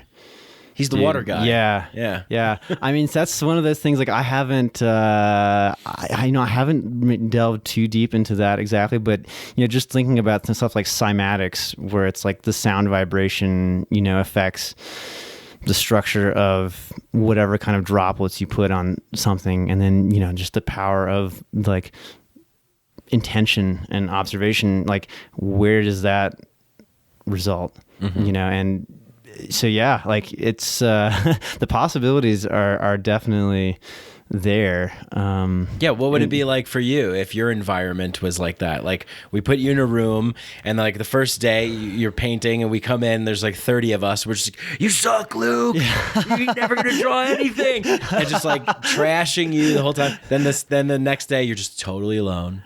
And then the third day, everyone's just loving on you. Yeah. Oh, wow. What an interesting. Oh, wow.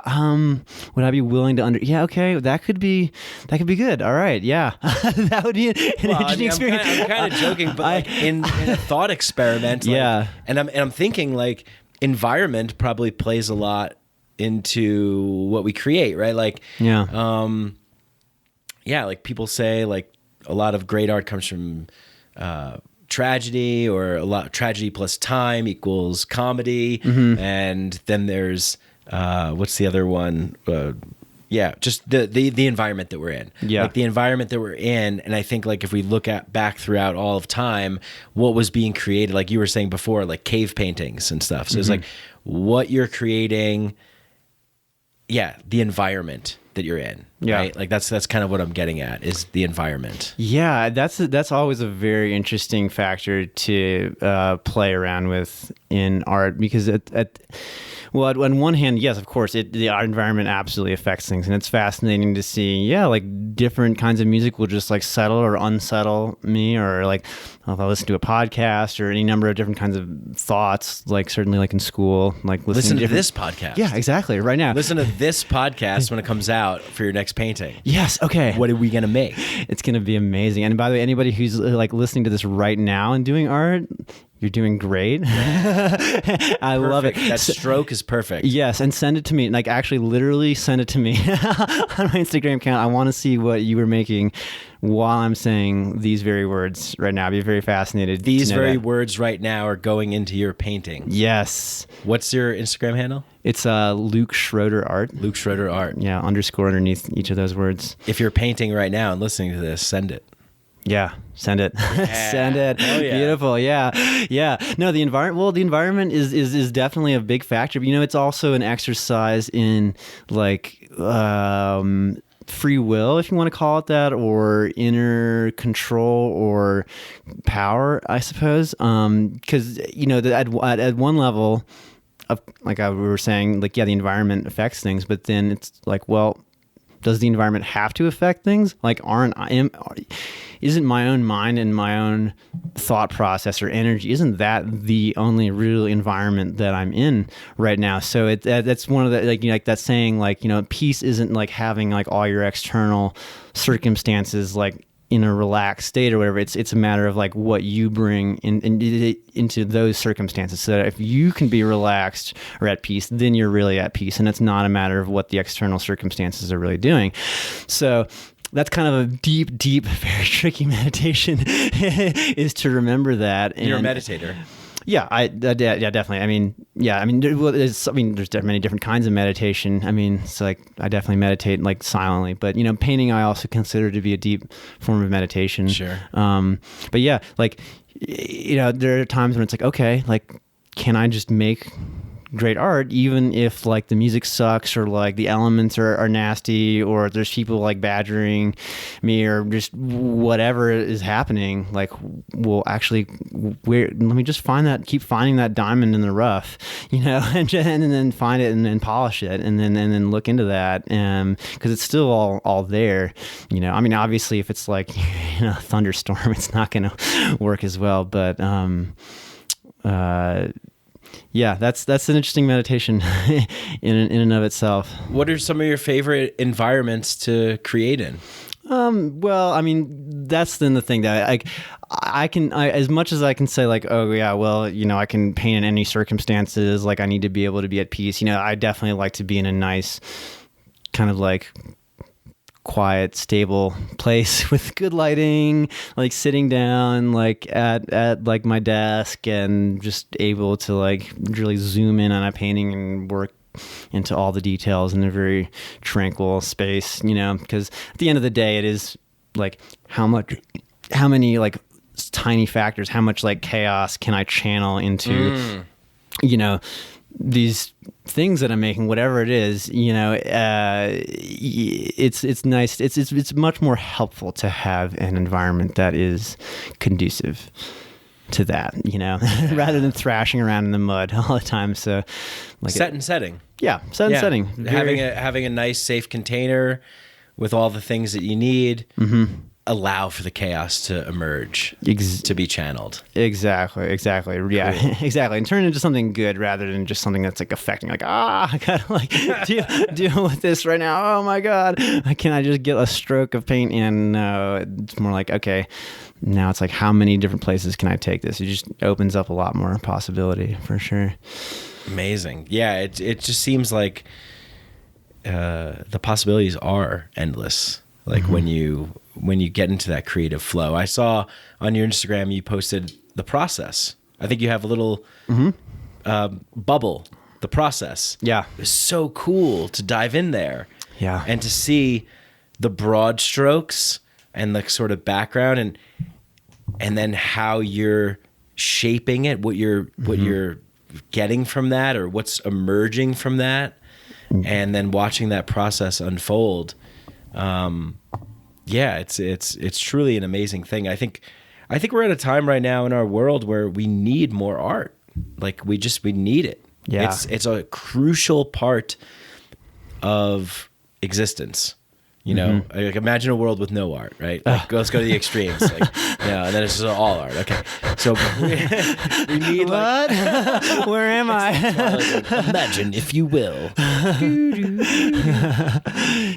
Yeah, it's art. The totalitarian regime has ruled that all art is a distraction from the true purpose of I don't That's know, when we'll feeding know. people and worshiping our definition of God. So like we're just gonna focus only on that, and if we catch you enjoying anything or creating anything for its own aesthetic purpose, you're gonna get the wheel. That's when we'll know we're in real trouble. Yes, when definitely. Gestapo comes to the door and it's like, "Are you painting in there?" Yeah, exactly. Yeah. Thank God we're not there yet. Yeah, it better be an awning or a sign for. It better have a utilitarian function in that alone. That better be a painting of the supreme leader. Yeah, exactly. Yeah, I don't think we're gonna go that way. I think Not possible. It's not possible. I mean, well, okay. Did you say it's not possible or it's possible? I guess both are. I mean, I would say a world with completely devoid of art seems it's kind of just like I don't know. I guess I'm in the mind state of like it's like the grass and the sidewalk cracks. Like art itself and like consciousness will always just like find its way through. You know, no matter what. Not to say that like everything's going to be like rosy. Of course, that's not what I was saying. But art itself will find a way. Yeah, I mean, and art is expression, right? Like it's like, and that's the good world. Mm-hmm. Yeah, the good world. You know, things can get pretty crazy. You know, they could really get pretty crazy. AI and singularity and nanobot, neural link, whatever the hell. Who knows? Yeah. You know, what's going on. And I would say that, nothing will ever stomp out the true spirit of creation. No, I don't think so. I don't think it's possible for that possible to happen. We're always going to be, it's just what's on the other side? Like we're always going to be invested in that question. I think it's just part of our nature to allow that and want to go there, and I don't think the totalitarians are not going to be able to stop that ultimately, I think it's art is like I studied in college. I never actually took any art classes in college, but I did take philosophy of art classes, and so I thought a lot about like, well, okay, what is art and what is it doing, and like, I'm not sure I have any one. It's weird. It's like, should an artist have like a philosophy of art that like is like their ultimate? Don't should on yourself. Yeah, I know, right?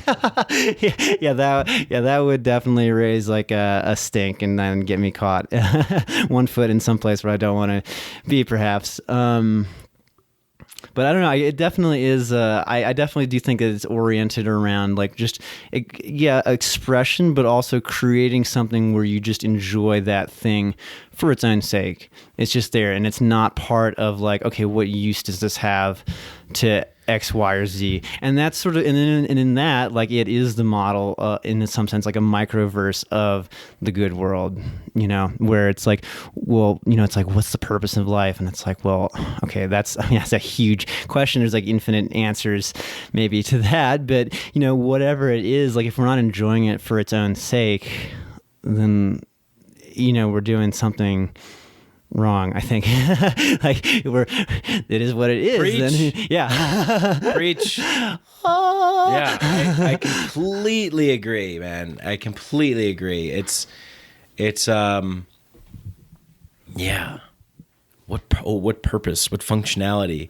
It just, it is. Yeah. It just is. Exactly. And I think that is as all of this whole world is like keeps folding in and like more and more and more, and things are getting weirder and stranger and crazier, and we're connected more. And yeah, a lot of like philosophers nowadays are talking about this time as having like a meaning crisis to it, because we could sort of ascribe meaning to anything, but we have so many options. Yeah. Sometimes it could be overwhelming. We're just like, well, I don't know. I don't fucking know. I'll just be a cog in the machine. I'll just go with it. Let me just plug back in. Yeah. Yeah.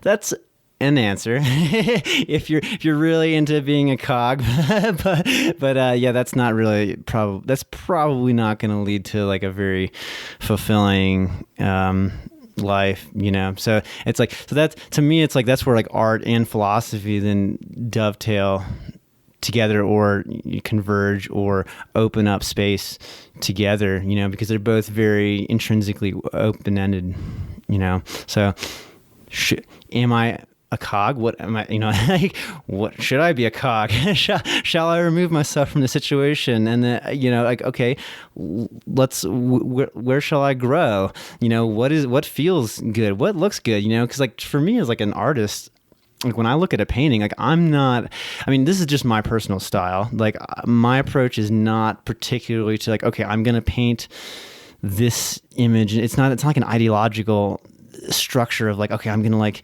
get this image and then like it just needs to be an image of this. It's like, okay, is the painting going to look good? Is it going to satisfy whatever that thing is, that indefinable quality of satisfaction, you know? And let me just keep painting. And that's how I know when a painting is finished, is when it's like, okay, I've maximized what I can do with a given form to produce that kind of satisfaction. And so that to me is almost like, that's like another, it's like, you know, as below, so above. So it's like, you know, going back to Terence McKenna, it's like the transcendental object at the end of time, you know. Yeah. Like that's kind of like that's in one way like the magnet that's pulling us all forward. Is okay, we sense like what is going to feel good, what's going to look good, what's going to be the good world. And it's not a matter of like, okay, we have this recipe and we have to follow the recipe. Well, it's like, well, if the recipe doesn't taste good, then don't do it. Don't bake it that way. Yeah. You know, yeah. We're just going to find that and live with that, you know, and keep honing whatever that is, you know, and just allow ourselves to be absorbed into that deliciousness. Yeah. Wow. Well put, my friend. That is amazing. I feel that. You know, when you say that, I really feel it. Amazing. Yeah. Because that is where that good exists. Uh-huh.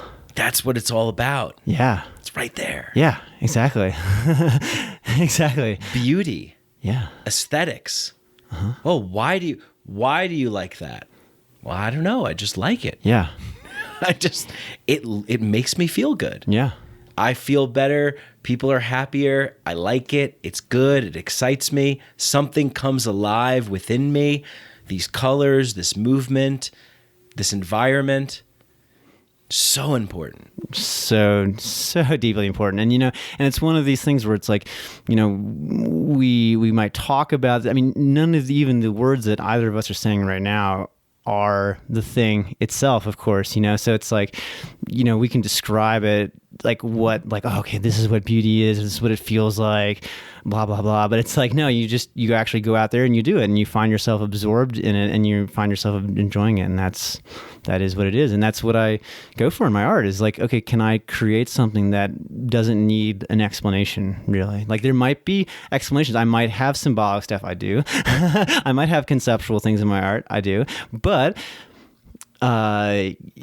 are those necessary? No. I just want people to be able to be there and absorbed and just be satisfied with the visual experience on its own, you know, and just take that for what it is and make whatever they want out of it, you know. And I mean, my specific style too is one where I know my painting is like an exercise in the Pareidolia. It's like finding forms in things where those forms aren't, supposed to be there. I love it. Yeah. Right. Yeah, exactly. So like I do that, and then I invite sort of everybody who looks at my art to do the same thing, So I'm just constantly stunned at music festivals in particular, especially, when the psychedelics are on. Yes. When people come up and say like, oh my goodness, I see these faces in this. And then people give me these amazing interpretations of my own paintings that I have never thought about, but are completely 100% on point. Like I get mind blown by somebody explaining my own painting to me, and I'm just like, yes, this is it right there. Like, you have been absorbed. Welcome to the club, or like let me into the house. Yes, Luke, that needs to be like the knock, like the secret password. It's just like we just like have a painting outside, and then like, okay, after like 10 minutes, tell me what you think. And then they just like they start explaining it. Like, this is what came up as like, great. Slide into tube 1. Yeah. Slide down that one. Just like a meow wolf kind of. Oh my goodness, absolutely. Oh, those rooms are going to be fantastic on the inside. Yeah, it'll be like the ultimate Turing test for people. The ultimate Turing test for the good world. Yes, exactly. Yeah. I mean, that's kind of what art is doing. It helps to like filter this. I mean, from a utilitarian, if you want to look at it from that aspect, that angle, it does have a function like that. But, we're all human beings. So let's all... Oh, most of us. Yeah, I mean, well, yeah, and then okay, there you go. So to be those damn lizards in the center of the earth with their fucking 5G shit. Yeah, what they're doing. As soon as we get these antennas up. Yeah, well, the Wi-Fi is great. Thank you very much, lizard beings. Thanks, lizards. Yeah, appreciate it. Yeah, of course. I mean, hey, we have a lizard part of our brain that connects us to that. So let's enjoy the Wi-Fi. It all serves a function, I suppose. But yeah, hey lizards. I mean, but no, to get philosophical, yeah, what is a human being? I mean, for goodness sake, I mean, like, we're obviously composed of like billions or trillions of cells, but then we have more prokaryotic cells in our body than we do eukaryotic animal cells. What is that? Hold on. Yeah, you have to. What Bacteria. is prokaryotic? Bacteria. Bacteria. Yeah. And then what was the second one you said? Eukaryotic? Eukaryotic. Yeah, so those are like animals, plants, and I believe fungi are classified as eukaryotes. So it's, and I'm thinking back to my biology now. It's like, that's about like what kind of like cell wall you have. There's different kinds of like classifications and like where like the nucleotides are held, and like how the reproduction occurs. But yeah, prokaryotes are bacteria. But we have all these bacteria, and that's our microbiome, and then those are like, it's an enormous mass of beings that we have. And it's like, I mean, one of my like pet conspiracy theories that I'm not actually sure it might be true is that, like, well, what if the bacteria are the God? That's the divine. Right. That is like the divine avatar. Like, they seeded life on Earth. Like, they're operating us. Like, what if like these exact thoughts that I'm having, that you're having right now, are the bacteria, and they're like sort of like the human being body is just like this giant machine, and like it's literally the bacteria at the little joystick operating it, and it's having these thoughts. Maybe not given that part, maybe, but there's just, I don't know, mathematically, I don't even have the mathematical terms to describe how many bacteria there are on the entire planet, but it seems quite possible to me that like those put together are like a neural network of some sort that are operating something. And it's like, that's the operating system, that's the underlying operating system for Earth. So it's like, when we as human beings, like we're the pinnacle of evolution and all that, it's like the bacteria are like silently applauding and saying, well, yeah. Oh, yeah, let them think that. Yeah, sure. Exactly. Yeah. They're very humble. They're used to like living in the most exalted, in the most grimy places all the time, but they love it. They love it all. Yeah, I love that, man. Like I really, I had this thought one time about, I take a lot of psychedelics, and I had a 11-gram mushroom trip. Wow. Beautiful. 11.11 grams. 11. I tried. Okay, so it was on 11/11 last year. Nice. Okay. Aha, And I was like, ha ha ha, he he he. I thought I sensed the theme here. And I'm like, oh, maybe I'll try and weigh it out to 11.11. And I couldn't get it to that, but it was Right. 11 and 11 something. Close enough. Yeah. But anyway, the thing that came to me was, I was in this massive like server farm in the Omniverse, just going on infinite, up and down, left and right, every direction. It seemed like it was like the Akashic Records field or something Wow. like that. But also at the same time, it was like digital, cosmic, alien, and biological. And the thought occurred to me is like, we keep fucking going out there, like, and you're talking about the bacteria and everything, and it's like there's so much in here, and as above, so below. Yeah. As out there, so within here. There's so much that we don't even know about this fucking meat bag that we are. The bag. Damn meat bag. The bacteria is like, the meat bag thinks it's in charge again. What do you think we should do down here? 75 quadrillion. Yeah. Well, these are designer Gucci bags, basically. They're not just any old bags now. Come on. Designer Gucci human bags. Yes. The bacteria have gently wrought these. I mean, there's so many of them. I mean, I just imagine them as like little technicians. Like that's the nanotechnology. Yeah. Right there. It's the organic nanotechnology that we have built in, and it's like literally our birthright. Is to connect with that biofield. And like just thinking about like questions like, is the Earth conscious, or like what is the consciousness of the Earth, and like to what degree does like the bacteria play into that, or like are we speaking for them right now? This is brought to you by like the lactobacillus like number, like I can't even speak their language right now, or maybe I am, maybe my art is their language, they're telling me to paint. Yeah.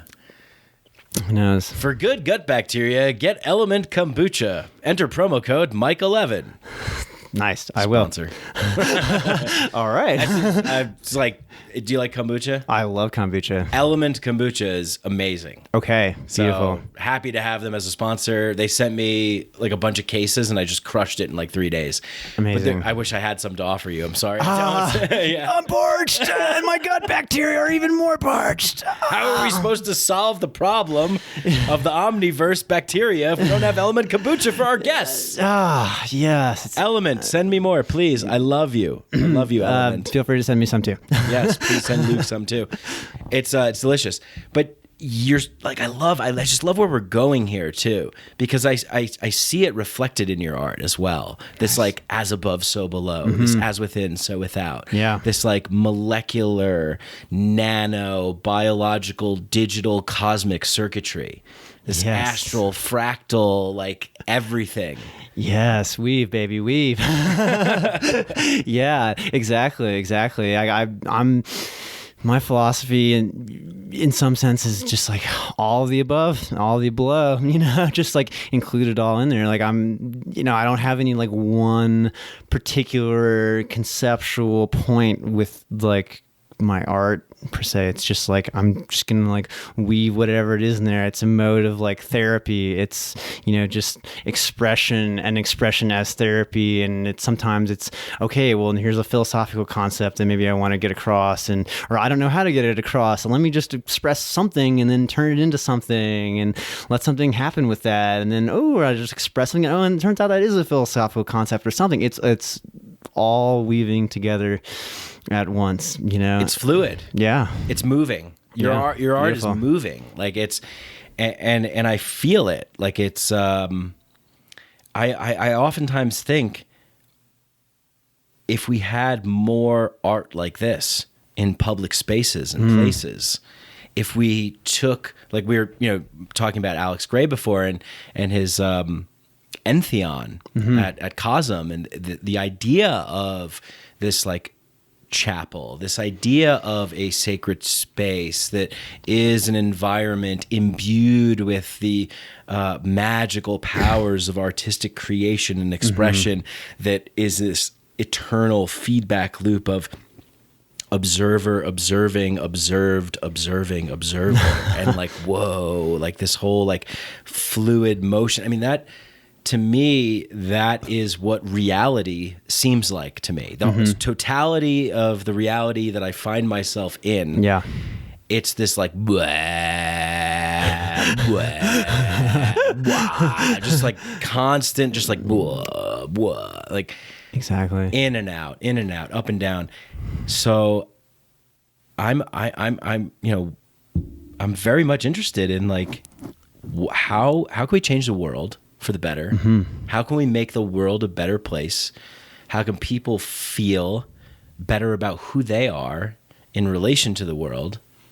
And how can we all just like love each other and have a great fucking time? Yeah. Yeah. And I think art just plays such a huge role in that. Aesthetics and beauty and art and infrastructure and design and architecture and that feedback, you know what I mean? That give and take, like people blowing your minds from your painting, you know, giving you that information from your paintings, like that kind of thing builds worlds. Exactly. And it's a connector, and you know, and the way we connect as human beings is to communicate, really, and that's what art does. It communicates something, and that's really how, you know, if you want to change the world, change society, we need to learn how to like communicate, and art is both a way of teaching that in and of itself, and like a way of holding space for people to communicate inside those things. The art itself doesn't have to necessarily have a message that's like, okay, like this is the meaning of the art piece that I need to take away, and now I understand it. But it's more like, how can it hold a space for us to communicate? You know, I think it doesn't matter what your political persuasion is, like if you can't communicate it, and if you don't want to communicate, you're not open to communication, and that means like open to like giving and receiving truth, and like, you know, changing as you need to, and like acting as you need to, or, you know, if and like thinking about it, folding it all in, like everything we've been talking about, you know, that's going to be the name of the episode, folding it all in. Beautiful. Right. Yes. Beautiful. Beautiful. Folded. Yeah, that's how we're going to change the world, is we have to get together and really figure out what we each need, what we want, and work together. And if you know, if you're not part of doing that, then really it just comes down to, you're either just want to be by yourself, you maybe want to be a hermit, that's great. Or if you're interested in just using violence instead of that, that's kind of, I mean, not to be too binary, but those are kind of the tendencies of like the options. Like there's a whole range of communication, there's a whole range of violence that you can engage in. And I would much rather create with people a world of beauty and joy and abundance by communicating instead of forcing everything at the point of pain, you know, using pain as like the weapon. I'd rather use paint, beauty, paint. Yes, Mike. He crossed the T right there. He putting the T on the end of pain. Yeah, there we go. Exactly. Of course. Yeah. No, it's so funny. Every time like I'd type in like a, you know, like a paint into like I'm on my phone, like the autocorrect is always coming out like, did you mean like pain or something like that? I'm like, no, painting. Wow. Yeah, exactly. So there's an alchemical lesson right there. Thank you very much, technocratic underlords and overlords. Yeah. Wow. Oh man, this is like, yeah. Because this is it. Like this is where the future of the good world is forged. Yeah. It's with the poets, it's with the artists, it's with the safe space holders, the people that can allow for things to pass through, transmute, you know, and hold that space, really hold it all. Yeah. I got that in that lesson in ayahuasca in Peru. One of the first times that I was drinking, it was, you know, talking about these extremes of like, you know, you're a hermit you're using force to just exact your will into the world. Yeah, there's 2 examples. And what came up for me was like this, this ayahuasca ceremony. I think it might have been the first cup of ayahuasca I ever had. And it was this very much this like inviting in. We're just inviting you in. We're just kind of we're just coming in. We're just saying, hey, we're here. Yeah. It's kind of serpentine, chaotic, but orderly, but in a way of great beauty, of feminine beauty, divine femininity, and just this like really this invitation. It's an invitation to dance. Nice. And I think that's like what we've been talking about, I guess, this whole podcast, right? Is like finding that space where you can hear the invitation to dance. Yeah. Where you're not just like, fuck, why can't it just be like this? Or nothing affects me at all. And I'm just, Yeah, exactly. The doors are open. It's open, I'm open. Yeah. The wisdom is alive. And there's that sort of like serpentine kind of, weaving, that inviting, that little like, come here now, just around the corner. Yes, exactly. Yeah, the infinity. Yes, it has its own magnetism. It's always just calling us more to be what we are, which is just what we are, as we are, getting better at it all the time. It's just like, okay, I'm going to be better. And then you drop that, like standards of comparison, throw those out the window. And then you're just there, and then you get better, and you throw those out again, and back and forth, and okay. Things get just more and more beautiful. And so how can we facilitate that sort of process? That's, again, back to folding it back in to art. That's what it's there for. It's a space holder for these sorts of things, and the scientists and then the philosophers and the mathematicians and logicians and the physicians and all these people, of course, are all welcome in. This is all, this is all completely all inclusive, and that's a real function of art, is to like find the places for, science and all forms of practicality, really, just to plug in and to the representation and the presentation of joy in life, so we can expand and deepen that in the greatest way possible. So is it a challenge? Sometimes. Is it an open invitation? Sometimes, mostly, yes. You strike me as somebody that's really, you've got something here, Luke. Like you strike me as somebody that has, there's a poise to you. Like you seem that you take a lot in. Yeah. And you hold it. And you allow it to pass through. Yeah. That the set, like there's a very kind of a Zen quality to you, and that's sort of the sense that I'm getting. Well, thank you, Mike. I think that's probably a reflection of yourself as well. I see that in you as well. Yeah, sometimes I pass things through too quickly. Sometimes I hold them too long. But yeah, I definitely try to. Yeah, remember like what I was talking about earlier, like duality. Just knowing when to fold them, knowing to hold them, fold them back in. Okay, yeah. There we go. All right. Yeah. Knowing to hold them, knowing to fold them. Yeah, right. To fold them back in. All right. So, I'm glad I can show that, be that. I'm grateful, of course, to all the people who have taught me in many ways, and for the unteachable primordial void and the light in the void that has emanated forth and given that automatically. Of course I give all the credit to that. And I see that in you too. Good. Cool. It almost becomes like one of these things where it's like, well, we don't even, like, what are we even talking about now? It's like, it just is. Yeah. But it is fascinating though to share that gift, because it's a reminder to me. Your reflection is a reminder to me, and so on. So again, back what I was talking about like the feedback loops and things like that, which is so important. I sat with this shaman from Colombia, and he said something very simple, but it just stuck with me. It just stuck with me for a long time. He's like, we're human beings. We forget. That's just how we're designed. We forget. And we can remember, and we can help others remember, and others will help us remember. And we'll forget, and then we remember. Yeah. And it's just this like forgetting and remembering, you know? And that's why you're here. Yeah. You know, it's like, otherwise I'd just be doing this podcast on my own. And then it's like, well, I'm fuck. I can't remember anything now.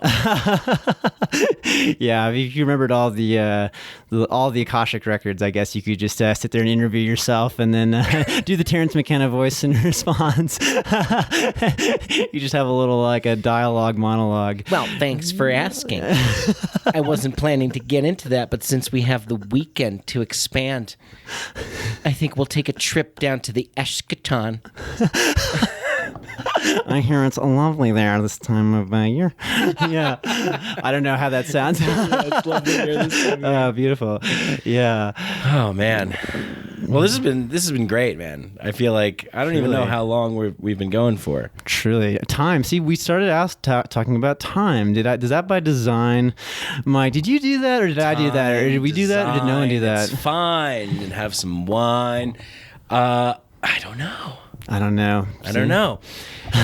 What is? Do we need to know? Or do we already know? I don't know. Like, yeah, just fold all that in. Yeah, fold it all in. Whatever it is, just fold it all in. Do we need to know? I know. You don't know. Fold it in. Fold it in. Let's fold our hands and pray now.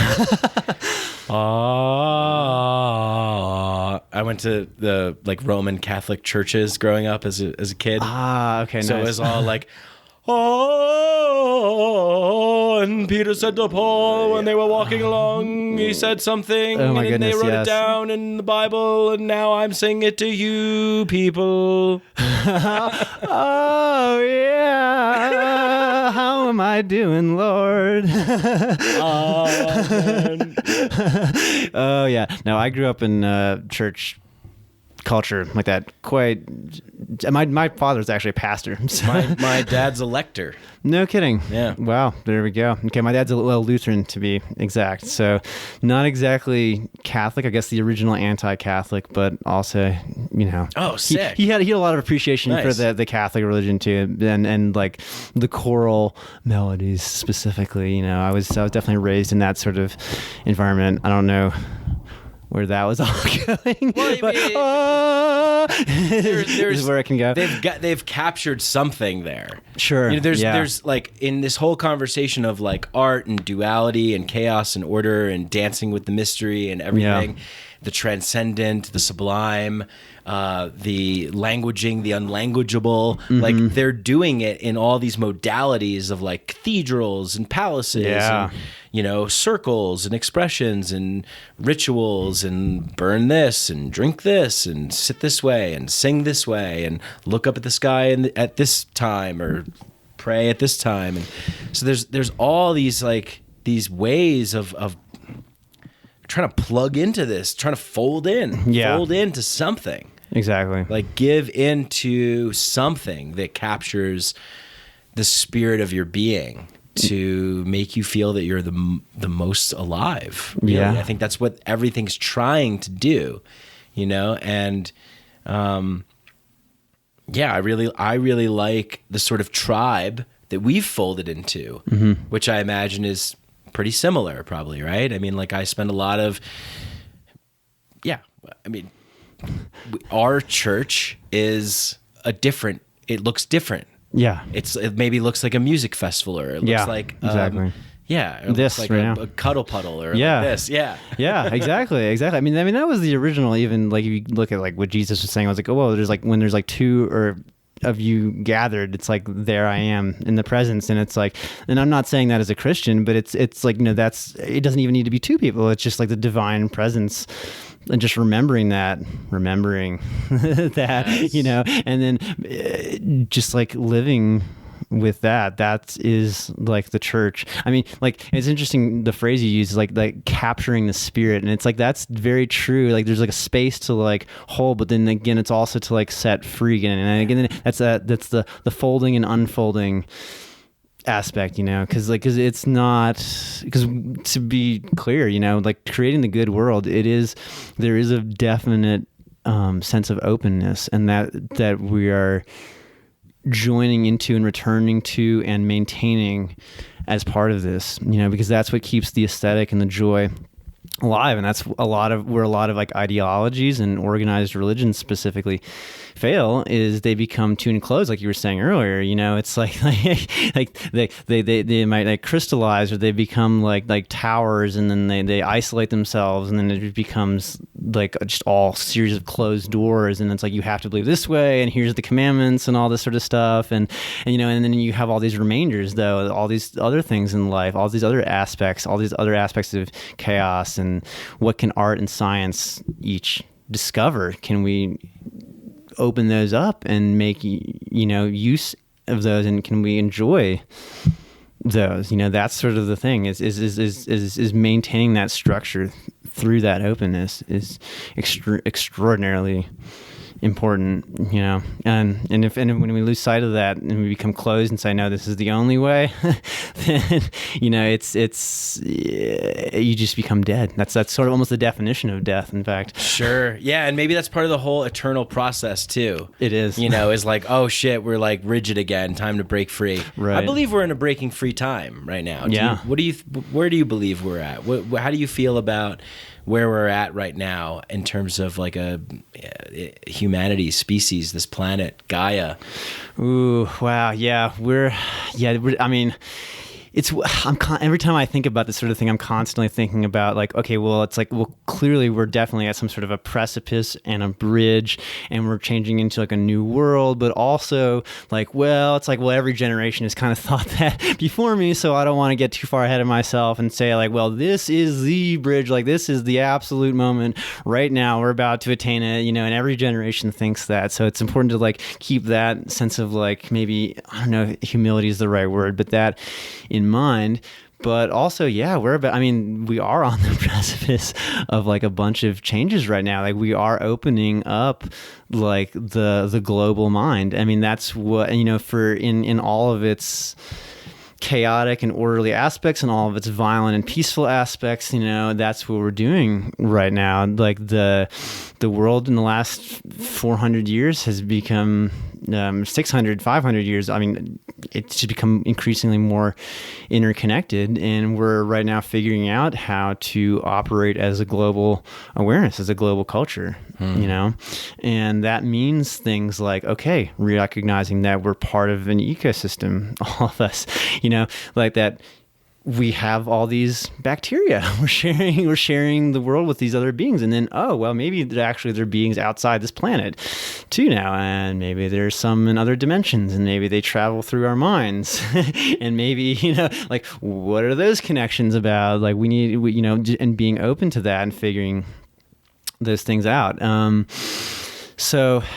Yeah, we've kind of like done a lot in our world to figure out, okay, like, well, here's what an individual is, and here's what a nation is, but we haven't really wrestled so much with like, how do we really share this world fundamentally and view each other as like living beings that have just, incarnated for whatever cause on this sphere, because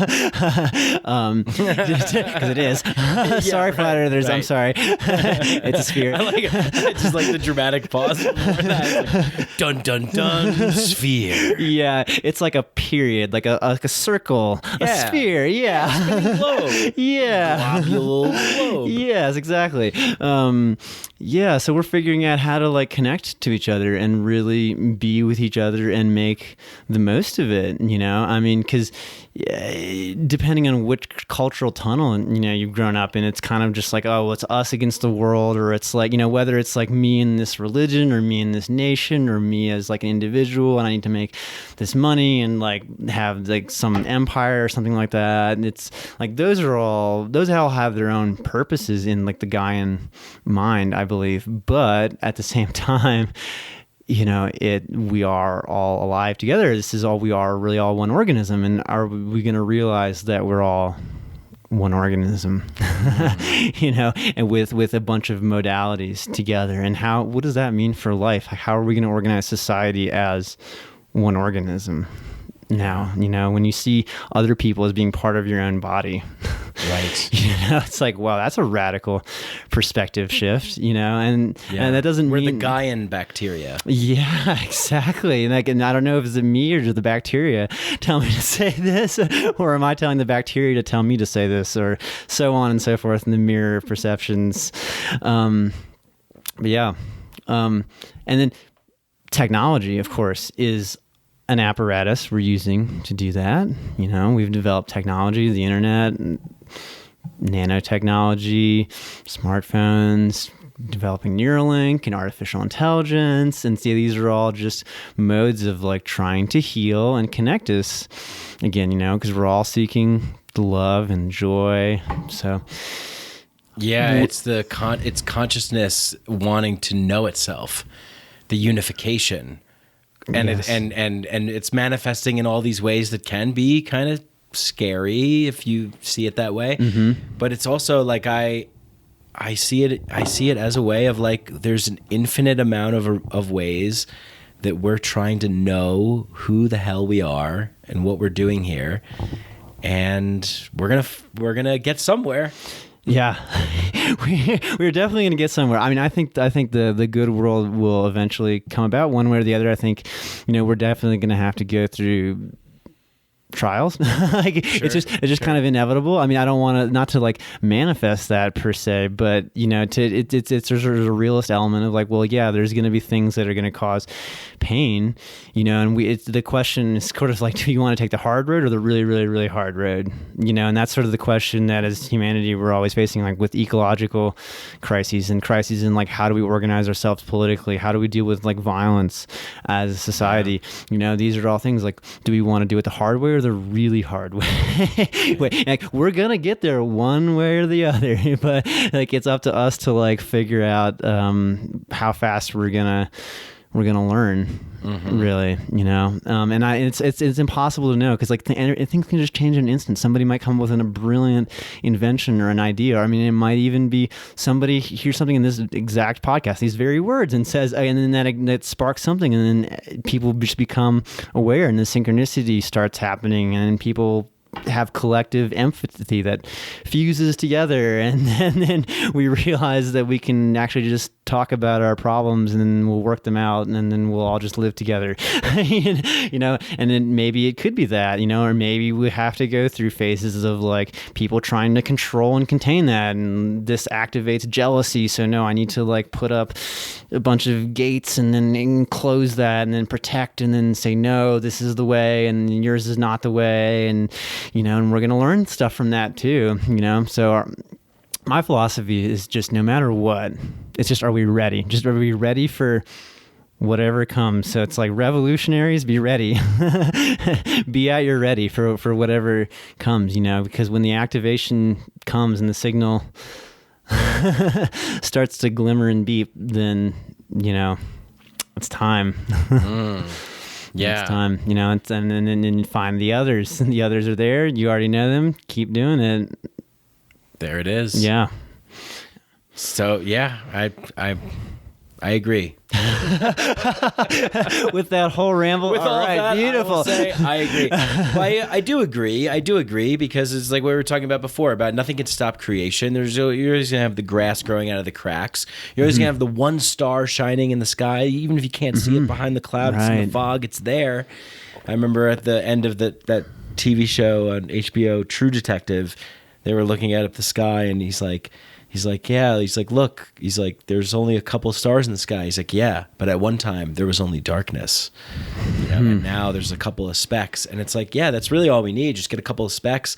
Once a couple of specks start shining, other people are like, oh, cool, I want to do that too. Yeah. And then it spreads and it spreads and it spreads. Yeah. Yeah, using contagiousness to our advantage. Exactly. sure, yeah. Exactly. I mean, that's how, and you know, to fold it back in, like that's how I view my art in many ways. Like when I start a painting, like I very rarely have like a sense of like, oh, this is what I'm going to paint. I have this complete image and I'm going to make this happen. It's just like, okay, well, I have like this basic idea. I'm going to do like a person facing this way, or like maybe an animal or whatever it is, and then just start it, and then the paint will just suggest and the forms will just suggest things, and I'll say, oh, okay, well, take it there and here, and then it'll grow, and then my subconscious is always weaving into that below what my explicit thought is creating. Yeah. And I just keep folding that back in, and then okay, it's all of a sudden I have like this thing, and it's all these dots have been connected, and it's like, wow, I guess that was what we call evolution right there. Just built on itself. Yeah Enjoy the process. Trust the journey. Absolutely. Go with the flow. All of the above. All of the below. I was just about to say that. Thank you to all my bacteria out there. Once again, shout out to all the bacteria. Oh man, yeah. So what's really important? What's really present? What's really alive for you in your life right now? Gosh, well, I mean, that's such a massive question. How can I be most magnanimous in answering that? I mean, you know, I'm always doing art, and I'm definitely looking to create immense works of art, but I'm actually thinking about going back to school to study philosophy and history more. I really want to delve back into learning, and it's not a matter of like thinking that I need like a formal education. I'm very much autodidactic. I have learned a lot of stuff on my own, but at the same time, I know that because you use the word autodidactic. You taught yourself that. Nice. Aha, I see what you did there. Beautiful. Yes. You too. But I will say that, you know, there are obviously like flaws in the educational system, but at the same time, I gotta say, I mean, the college I went to, Hampton-Sydney College, shout out there, and to all the beautiful students and professors there.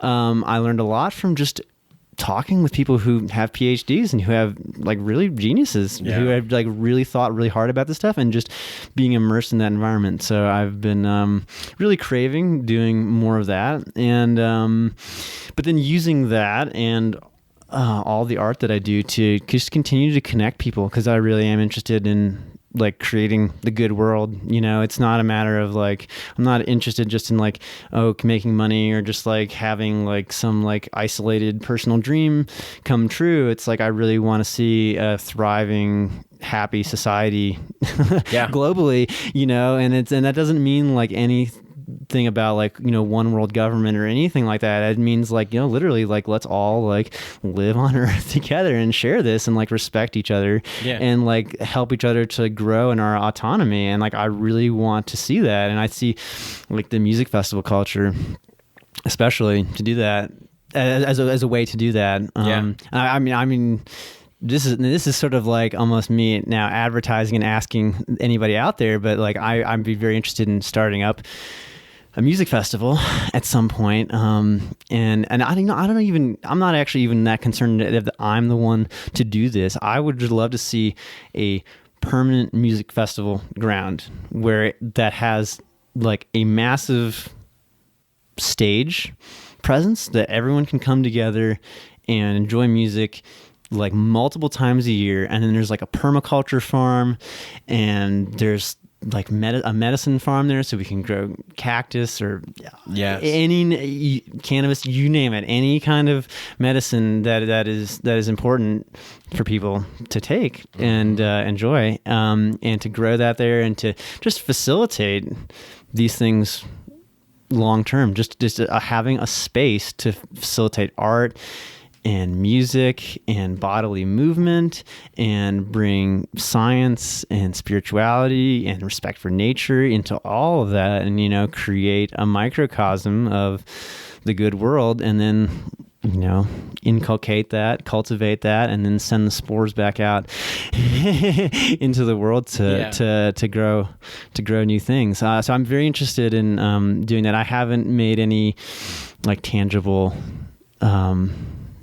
procedures in that. I haven't made any like arrangements for that yet, but I'm very interested in doing that sort of thing. But right now, personally, I'm just really working on art, but longer term, everything we've just talked about and connecting people through these mechanisms is the focus. Sure. Yeah. And I mean, I've loved this podcast with you. I've really enjoyed it. And what you said, like that's my goal as well too. Beautiful. So maybe this is the formation of something, happening here, right? We just finding the others, we're germinating. Yes. And that's really what it's all about. I mean, it's how can we make this a more fun experience, a more loving experience, a more giving experience, a healthier, more reciprocal experience, nourishing and harmony and balance with keeping the magic alive. Yes. Yes. And so I'm very much like working towards that. And I imagine other people are too. And so yes. It's conversations like this that start to put the small mouth noises out into the vibratory field, which then creates some kind of mycelial network type of connection. And yeah, let's bring people together to get right with what it means to be on this planet and be a human being and to really live it up. Yep. Really soak it in. Yes. Really love it. Amen. Yeah. Let's absolutely do that.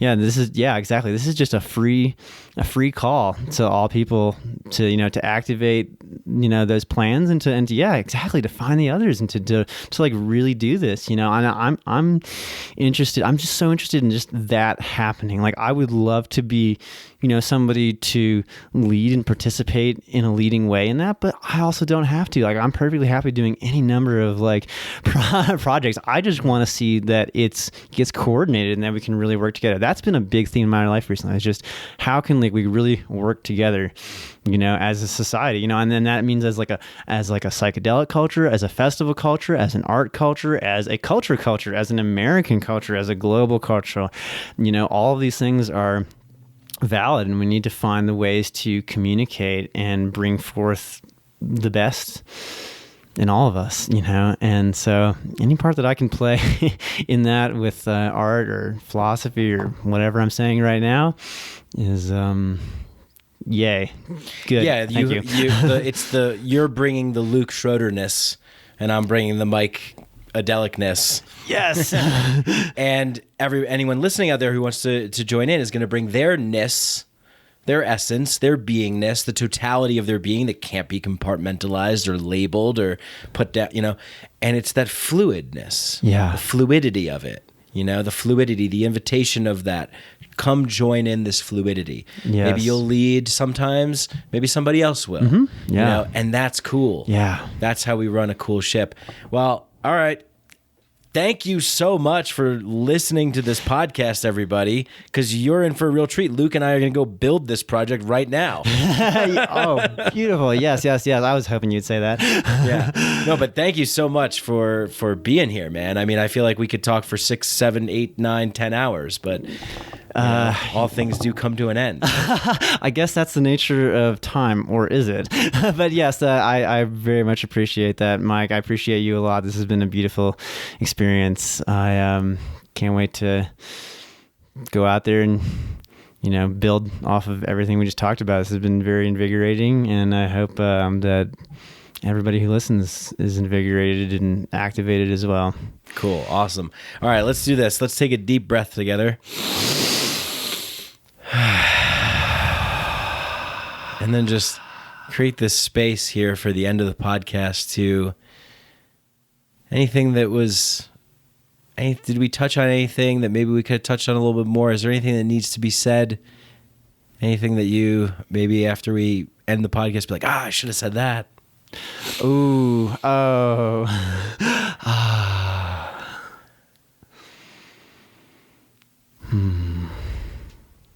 I think we touched on all of the good stuff. There's a lot I could say. There's so much more. I know. But that'll just have to be for another time, whether between you and me or reaching out to me or Mike or anybody, find the others, make it happen. It's happening. There it is. So it is. Luke Schroeder Art, Yes, sir. Instagram, Yes, sir. And on Facebook as well. and on Facebook, and then you could find everything there. And I believe Etsy, right? You have I have an Etsy. It's linked in my Instagram as well. Right. I'm building a website, but the Instagram is sort of the hub. I like social media, but I can only tolerate so much. So, but that's kind of like the hub right now. I just love my Instagram account. It's pretty much my website. So please visit, message me. follow them, find them, enjoy them. Yes. Thanks, folks. Thank you. Till next time. Thank you, Luke. Namaste. Much love. Peace. Peace. Hey, hope you guys enjoyed that podcast as much as I did. I really fucking enjoyed that podcast. Luke is awesome. I feel like he's a kindred spirit, brother from another mother. Just a great dude and an amazing artist. And he was so kind and gracious. He gifted me one of his amazing, beautiful prints. I am just loving it. I can't wait to hang it up in the new studio. It's my instant, like, I don't know, my mind is blown. It's such an amazing piece of artwork, and I just can't wait to get it up in the new studio here at Mikeadelic Studios, where Luke was, and it's called Sudden Contact with Eternal Awareness. So I can't wait to post that and show you guys what it looks like. It's going to get framed.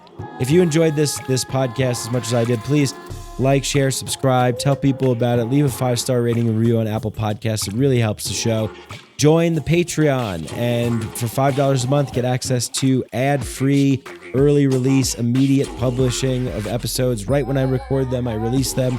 No commercials, no ads, and we get right into it. So head on over there, Mike Brank, patreon.com/Mike Brank. All the links, everything that you want to know is in the show notes. Element Kombucha, Being True to You, Fungi Academy, Waveblock. Go check them all out. I love you guys. Thank you so much. Till next time. Check out our men's retreat coming up. Also, if you're interested in that, it's called Inward. The links are in the show notes, show description. I'm super thrilled about that. Can't wait to connect with you guys. Thank you so much. Till next time. Peace.